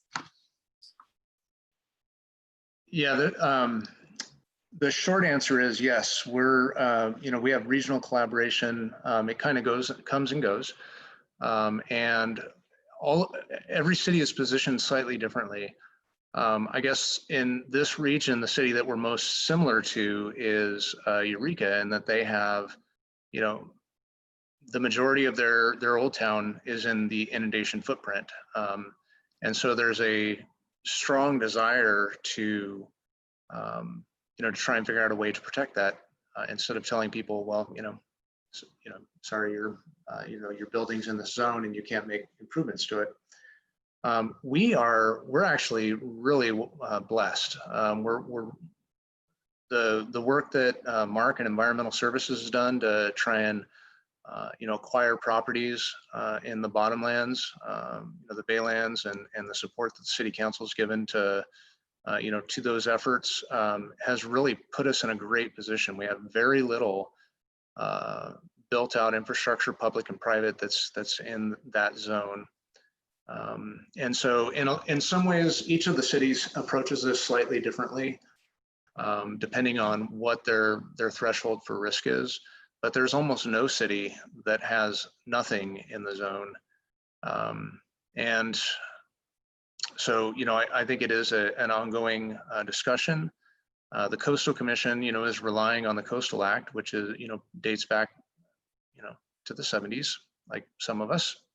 And the way I look at it is that, in the 70s, we didn't know about sea level rise. We're using a flat world map to navigate around world. And so, we do need to get creative. There are definitely, professional disagreements, that we work through. And what I hope is that, through this conversation, I mean, as I mentioned earlier, the OPC's guidance,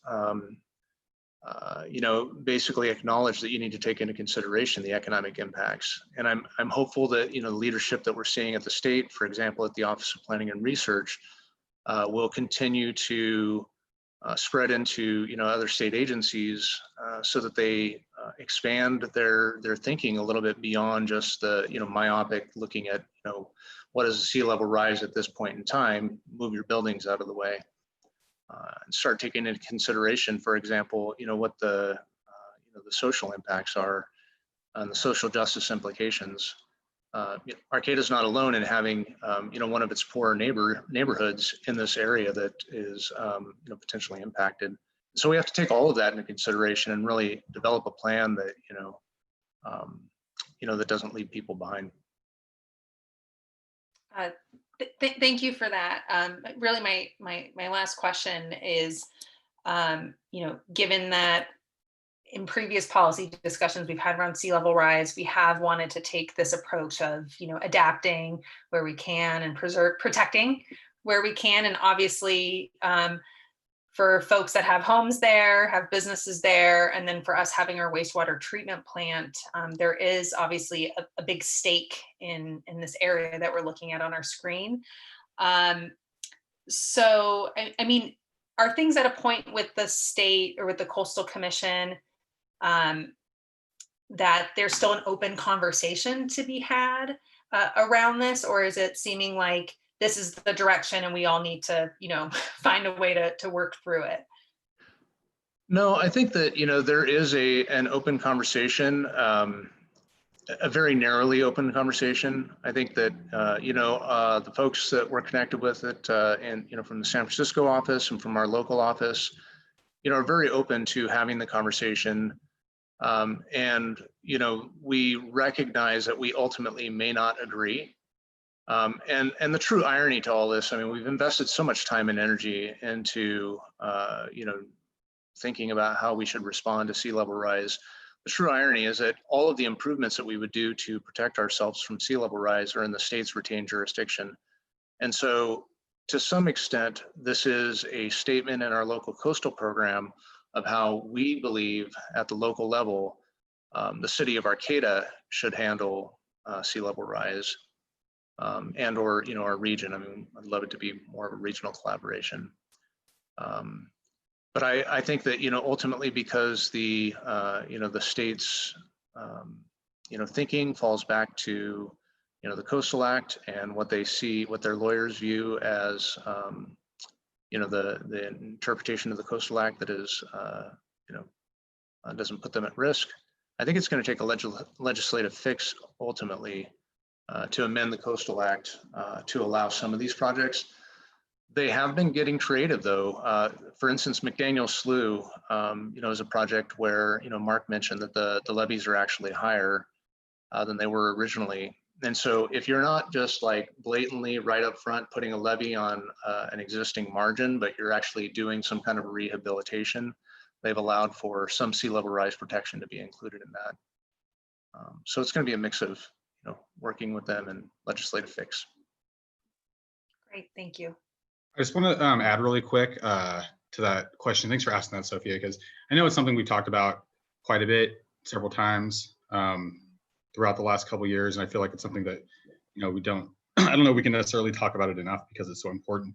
And last year I attended a session at a League of California Cities conference for coastal cities, and I know I've said this. I believe I said this in a meeting before, and I was pleasantly surprised to see that they were just scratching their heads and trying to figure out stuff that David had really already, kind of enacted and put into place and was working on.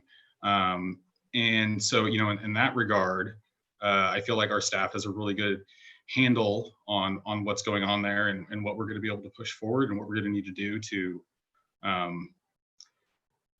carry it to a 2-hour tour of the wastewater treatment plant.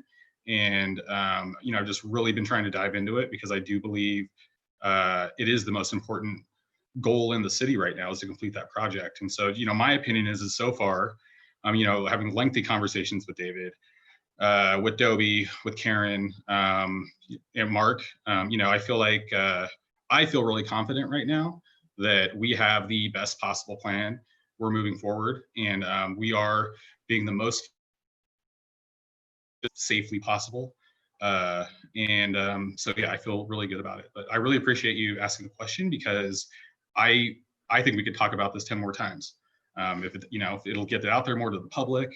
And and again, I think it's the most important goal in the city right now.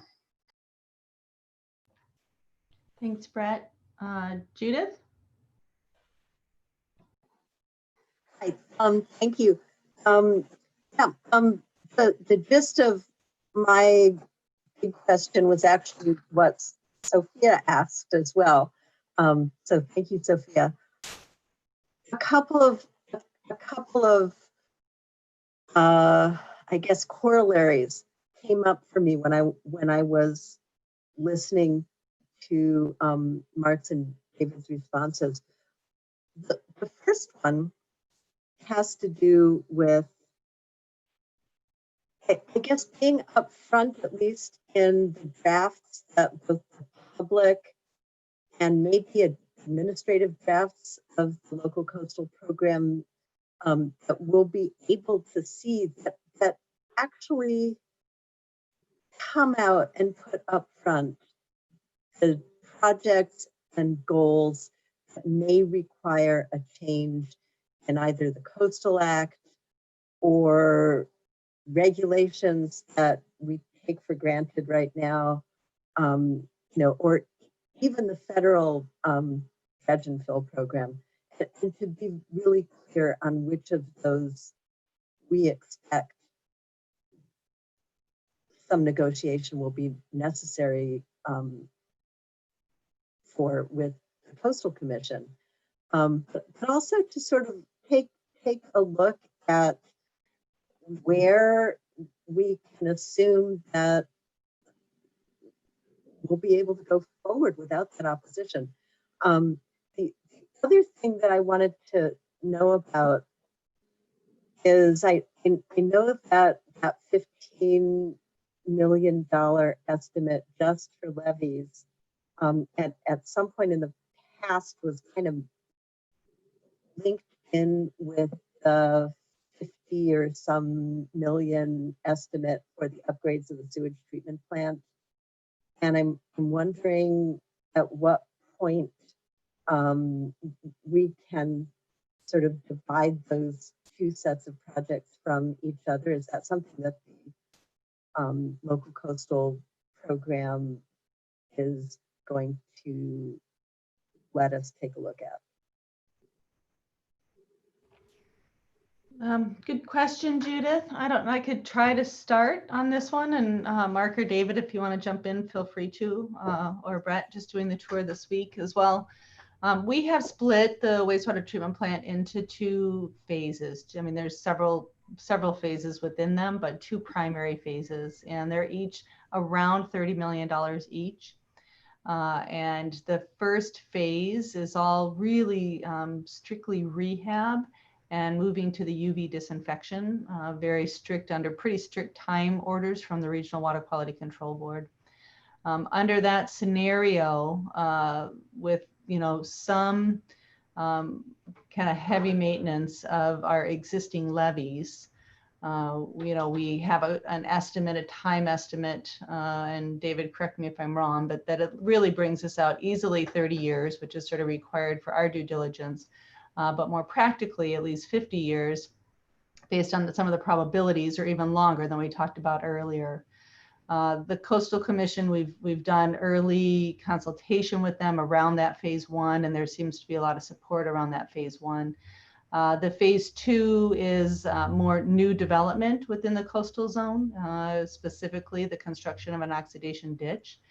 Once we get through phase 1, we're intended to, monitor that for a couple of years, hopefully, and see what really phase 2 final development needs to look like. And, we get sort of, I'd say, I don't know. I mean, I don't want to presuppose what a coastal commission in the future is going to do for us around phase 2. But we've gotten indications that, there may be additional monitoring associated with phase 2. We've gotten some indication that it's just going to be challenging to permit. But I think we've gotten some more clear guidance that there are other projects similar in the state that end up with sort of 5-year permits and ongoing monitoring associated with those. So we're really just looking at stair stepping and phasing. And this first phase is a really strong rehab and trying to capture as much as we can from the existing naturalized system, and replacing pieces that, just have gone long past their lifetime. Anything that I missed, Myron? Can I add a little bit? Yeah. I mean, the first phase has bringing the levees around the corporation part of the treatment plant primarily up to FEMA flood standards. There's some low spots there that need to be augmented just for the FEMA flood purposes. Not sea level rise necessarily. Our water board permit for our treatment plant that we obtained in October 2019, we have 2 years to create a resiliency plan for the operation of the treatment plant. And that's not just that's climate resiliency for storms, and also for, power outages from events like we've had from fires in Lake County, Sonoma County, so we can continue operating. But sea level rise is part of that too. So we're working on that resiliency plan. Those are going to be required for almost every, major project in the future in this type of area. In terms of South G Street, it's key for access to the treatment plant. So really the treatment plant,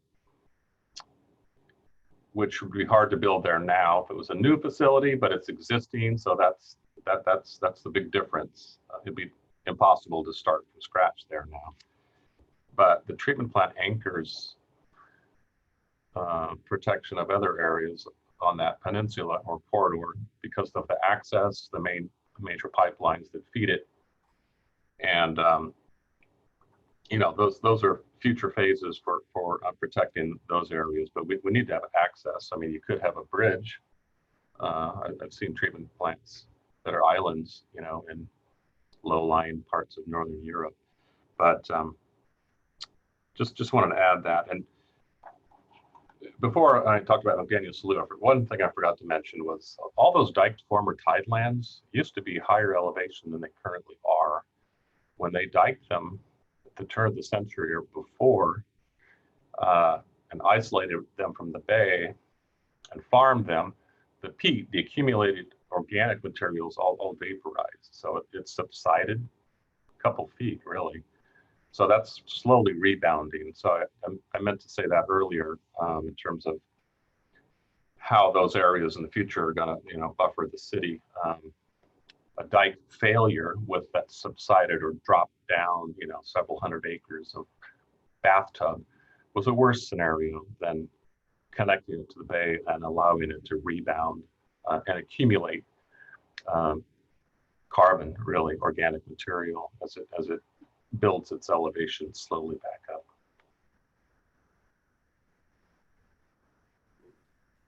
Thanks. That really helps a lot from both of you. Well, I guess another question that I wanted to ask is, it seems from all of the probability charts you presented and the material about the dikes as well as the sewage treatment plant, that somewhere between 30 and 50 years from now, which is kind of beyond the scope of the current local coastal program update, we're looking at a time of some really major changes, and I'm wondering whether the local coastal program is actually going to be specifying a sort of range of possibilities for what happens around that point that we can start anticipating now, including the possibility that our current sewage treatment or waste management technologies, the ones that we kind of take for granted right now, may really become obsolete because we'll have something more appropriate that doesn't involve millions of gallons of wastewater needing to be treated and disposed of at a central location. Is that something that the local coastal program or any other planning process you're involved in right now is even broaching? I will say cursory, the answer to that is yes, on twofold. One is, which you've seen in some of the maps that David showed earlier, is that we do anticipate, within a planning horizon, losing access to the enhancement marshes, right? So part of that retreat strategy is being reviewed in what I'll really consider more around phase 2 of the wastewater treatment plant. We hope that that's worst case scenario, and we hope to stretch out the use of those from a habitat standpoint as much as a treatment standpoint, right? So it's important for this community, I think, to try to stretch the lifespan of that out as long as we can. But that potential is real for us in the planning horizon, and so that is being considered. I think we also recognize we're always trying to look at where is the next generation of technology around wastewater going, and there is a strong sense amongst all of the engineers working on this project that it is rapidly evolving, and what we're looking at now in 30 or 50 years is going to look really different. And likely the footprint of that is going to look different. It might be desegregated in 12 areas around the city as opposed to being all formulated or all kind of co-joined in one location. And so it's important as we were weighing the decision around really looking at some whole new treatment plant versus really trying to rehab and work with the infrastructure that we have. All of that was taken into consideration. But it's not a known science or an exact science for the future, but we do see rapid change in that technology. You're absolutely right. Thanks very much. Very helpful. Okay, I'm going to time check us a little bit because we're getting close to 8 o'clock. Some of you have said you've been on Zoom since 7 a.m. And we have one additional item. I did get one public comment in on this item that I can go ahead and read if the mayor is good with that. Sound okay? Go ahead. Okay, so this is also from Colin Fisk. For South G and similar areas, sea level rise is a classic example of where to apply the precautionary principle, even with low probability of complete inundation. It would be an existential threat should it occur. The existential nature of the threat means that plans should not be based on the most likely scenarios, but on the worst case. This is the same principle we apply to things like building codes for earthquakes. We don't fail to design for the big one just because the chance of it happening in any given span of time is pretty small. And that's all the public comment that we've received so far this evening. Should we move on to our third category, or do we need a break, or we want to kind of keep going through it? Does that sound good? That's what it looks like. Faces say keep going through it. All right, so David is going to give us a very short overview of item C, state law regarding accessory dwelling unit. I can't kick him under the table from here. I need a new reaction, a new chat option to, you know. I will take my cue well. What I will say about ADU and state law is that the state is making it so that ADUs can be built. They're taking a lot of the reasons why jurisdictions use to prevent them from being built out of the hands of jurisdictions and allowing for them to be built. They're dropping the standards that we have for for typical development if you're building an ADU, and they're really just pushing hard to allow people to do this. I'm only going to touch on the junior ADU by reference, but I also did want to share with you a work in progress, I will say. And the reason I say this is because every time the planners and I sit around the table and think we've got this completely wired, someone brings an ADU that we have to rejigger this entire flow chart. But I'm not showing this to you for content. I'm showing this to you so that you can understand how ridiculously complex accessory dwelling unit production is, navigating the state law. And the key thing that I want you to tune into is that many types of ADUs are ministerial. That is, that they only require a building permit. There's no longer a planning permit, a design review, anything for these. If they meet certain standards, they go directly to the building counter. I would say that the city of Arcata has historically really promoted and supported accessory dwelling units in general. And we're on board with this, and we're doing our best to figure it out and simplify it for folks that want to build ADUs.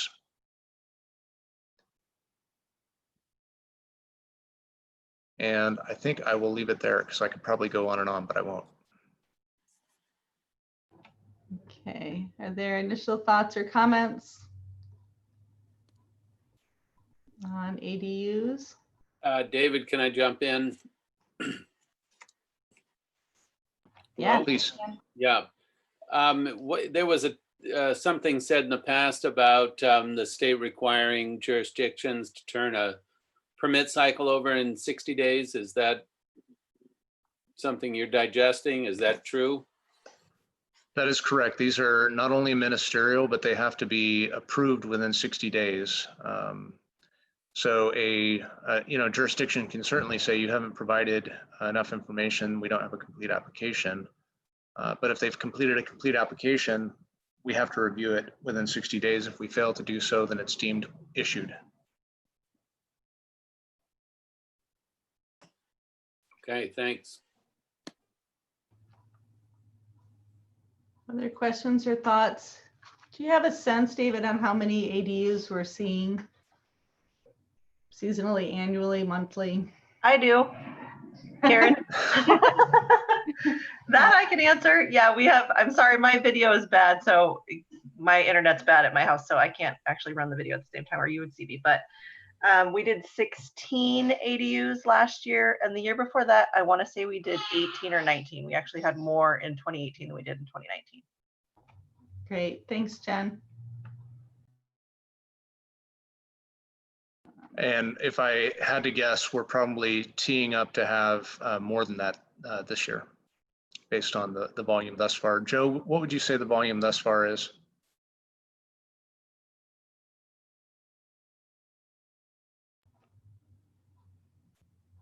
It's the number so high, he's having a hard time computing. Looking for the button to unmute myself. But yeah, I would agree with David that we are probably close to what we saw, 15, 16 at this point, I would say.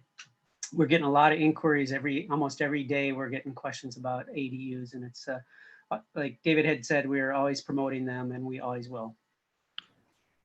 Yeah, an interesting piece on this sort of COVID-19 and the effects of COVID. The one area that we thought we'd see more slowdown and we haven't has been in permit requests, building permit requests. I mean, we've taken in, just sort of surprisingly, the two largest building permits that we've seen in years between what's now being called the Sorrel Project, Isaacson's for most of us, and the Open Door Clinic. But we've also seen a lot of ADUs and construction and development, which is a great sign for our economy.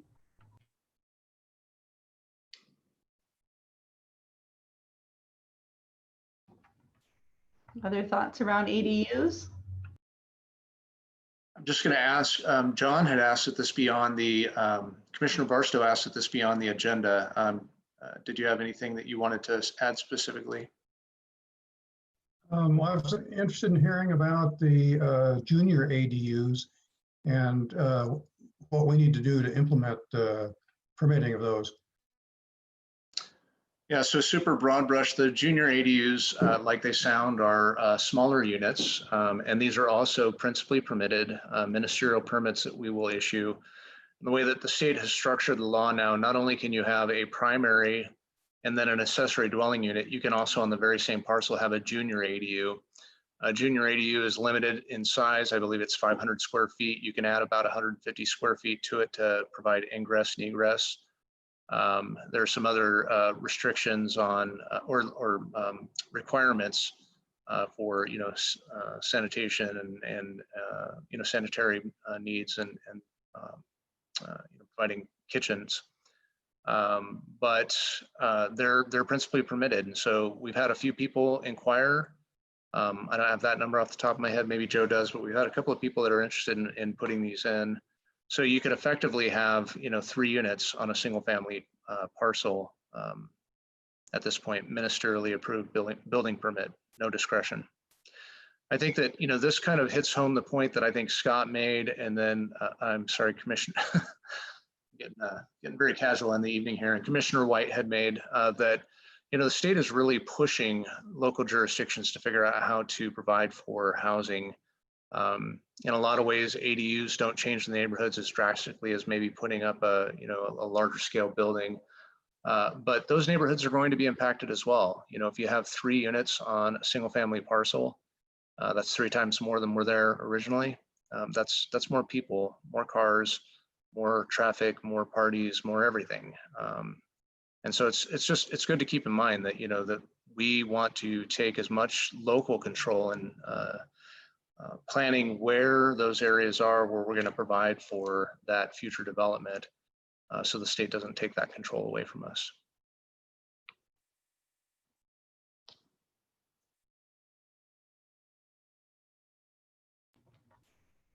All right, any other, go ahead, Paul. Yeah, I have a question. Say, for example, you have a single family residence, 1,200 square feet to 2,000 square feet, and they get a permit and build a ADU of, like, I don't know what size we're permitting right now, but say it 800 square foot ADU. And then they come back a year later and they go, I want to build a 500 square foot junior ADU. I'm having trouble understanding the size proportional relationship between the single family residence, the ADU, and the junior ADU. So is there some kind of crisscross or rules that one has to be one size or outside of that 500 square feet? No, in fact, in part, well, yes and no. In part, the flow chart is so confusing because, on the one hand, as you'll see in this box here, state law says it has to be less than 1,200 square feet, the ADU. And then, it in the very next step says, well, unless it's less than 800 square feet, in which case it doesn't matter if it's, less than 50% of the floor area. So there are some limitations, but this ADU law, in my opinion, just really needs an overhaul so it can be streamlined, because it was just kind of a Frankenstein where one law got amended on top of the other. But the answer is if you go down one pathway, There are proportionality limitations, 50% floor area and 1,200 square feet. However, and it's good that you picked 800 square feet, because if it's an 800 square foot ADU, you can do it regardless of whether it's greater than 50% of the original floor area. And then, as you mentioned, when they come back in for a junior ADU, they can add that by right in an existing space and or a proposed space. So if they were gonna build an 800 square foot ADU in their backyard, they could also build a 500 square foot junior ADU onto that same structure. Karen, did you just turn my lights out? I think you're trying to tell me something. David, can I ask you one more question on that?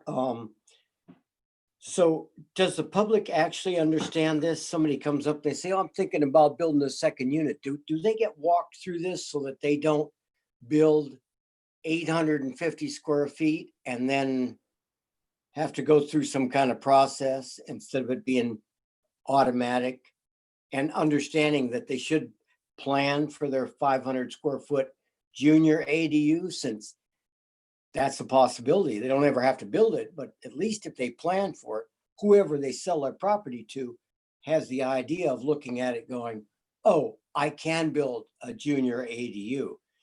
If you improperly locate the first ADU, you're screwed on getting that other one in there. And it may be some kind of a learning thing, a teaching moment, so that we understand there are these three things. And if you're building an ADU, or you ever even thinking about it, or you're buying a piece of property thinking about, oh, I'll build a second unit, now you need to reach in deeper and say, and where would I put my third unit? Because I may be selling this in 25 years, and the junior ADUs may be a really big deal then. That's a really good question. In fact, earlier today, Joe Delo and Jen and I were, we spent about an hour and a half just trying to figure this chart out and going over a couple of examples. And at the end of that, after several iterations of like, how do we convey this to people without oversimplifying it, we decided we're going to make a YouTube video and try and make it a little bit fun. But to try and get people to understand, like, okay, this is what an accessory dwelling unit is. Here are some common types. And really take them and walk them around and show them, what they typically look like. But to encourage them to reach out to us, because we do want to try and catch people before they've gone through their design work and help them figure out what on their given site is a good use of that site and how to navigate to one of these ministerial projects as opposed to going through the ringer. Thanks, David. All right, any other questions or comments on accessory dwelling units?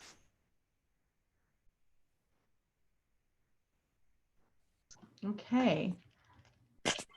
So we had talked in the beginning, Michael, about just at the end, kind of final comments and thoughts going by roll call, starting with commissioners and then council. If that works for you, I'd be happy to do that or turn it over to you.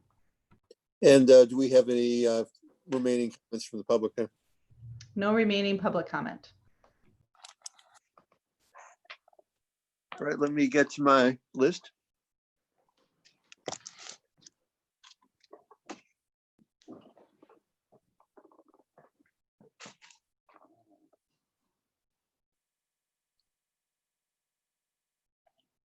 All right, starting with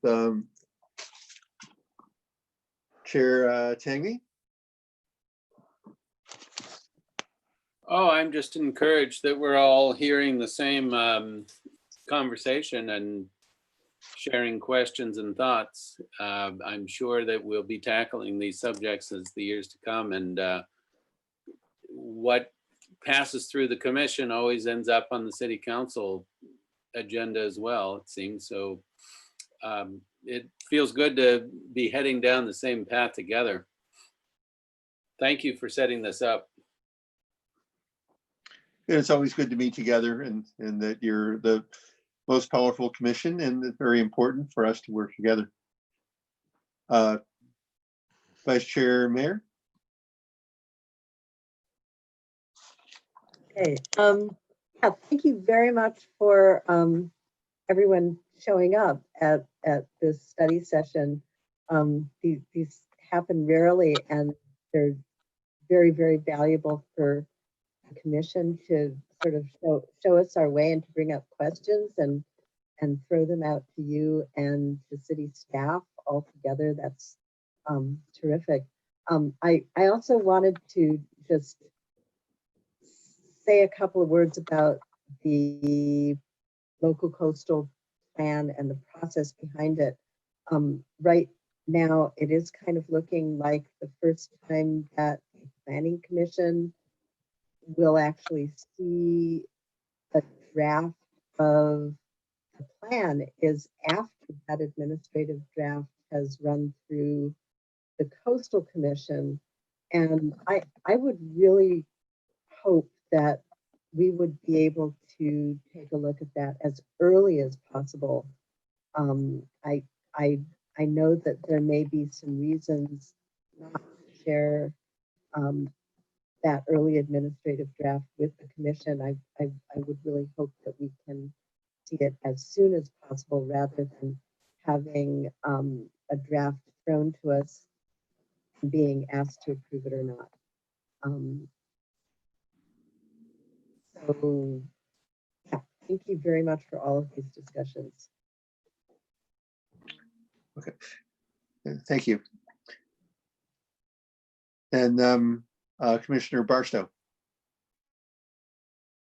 Thanks. I just want to say that, you know, we have a lot of time consuming and you know, a large project going here to come up with these plans, the infill plan and the gateway plan and so on and so on. But in the interest of getting some additional units built as quickly as possible, I'm wondering whether I would like to encourage the city to look at the possibility of evaluating the various processes, and you know, with the view of picking particular plans or policies that would result more quickly in more units. You know, maybe the junior ADU thing is something that could be done pretty easily and quickly. And there may be other things. So it looks like we're on a long haul to get these other plans in action. And, you know, hopefully we can move some things along more quickly. Right, Commissioner Figueroa. Well, I appreciate listening to everybody's thoughts, concerns, comments, and questions.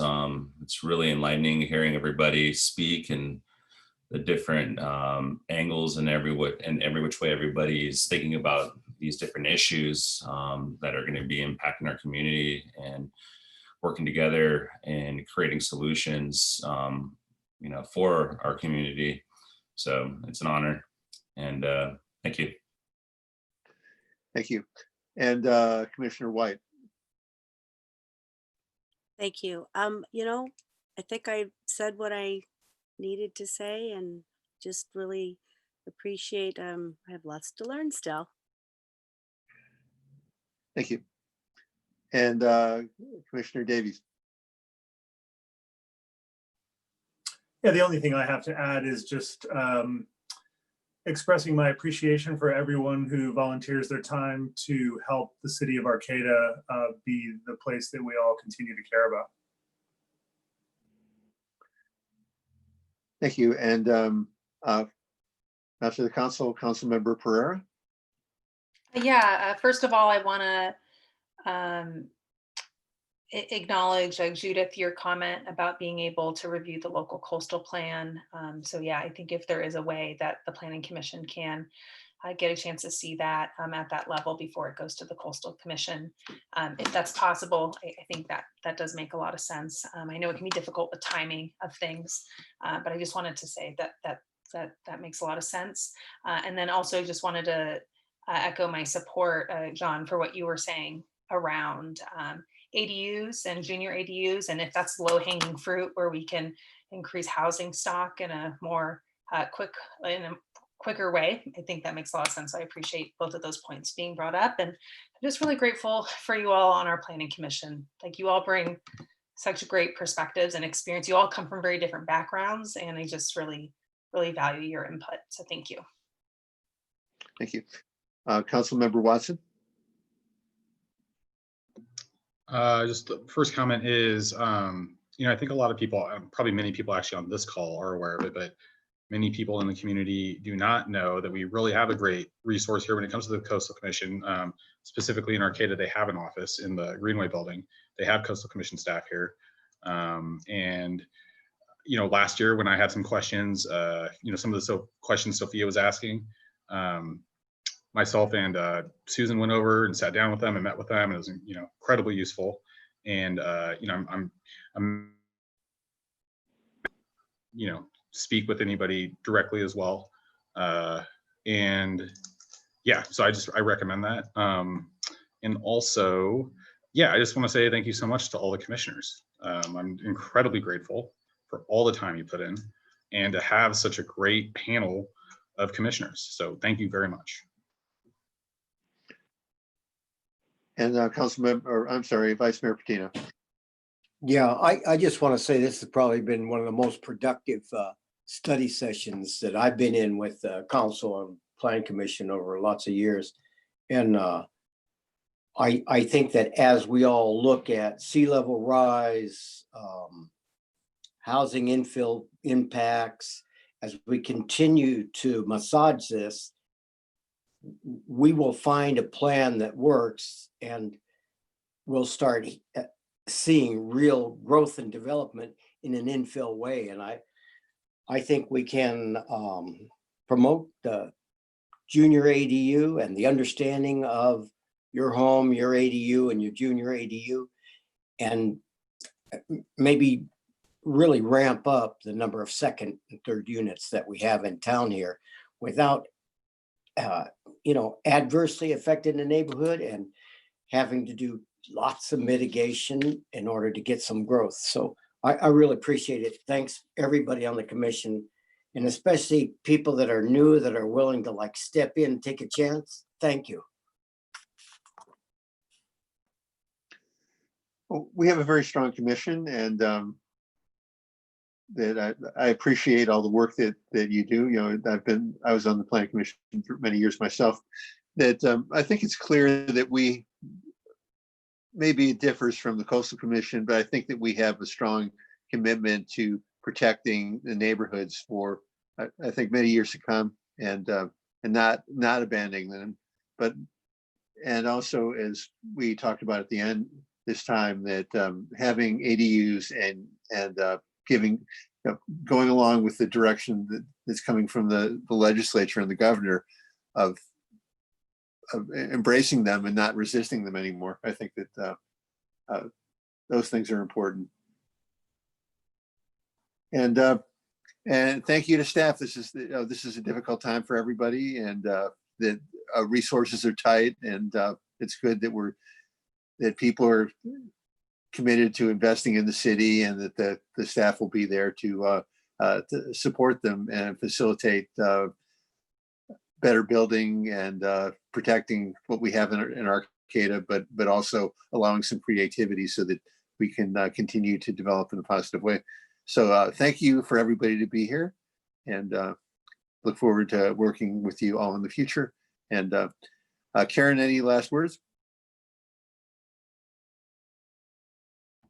No, just if Director Loya had one final comment.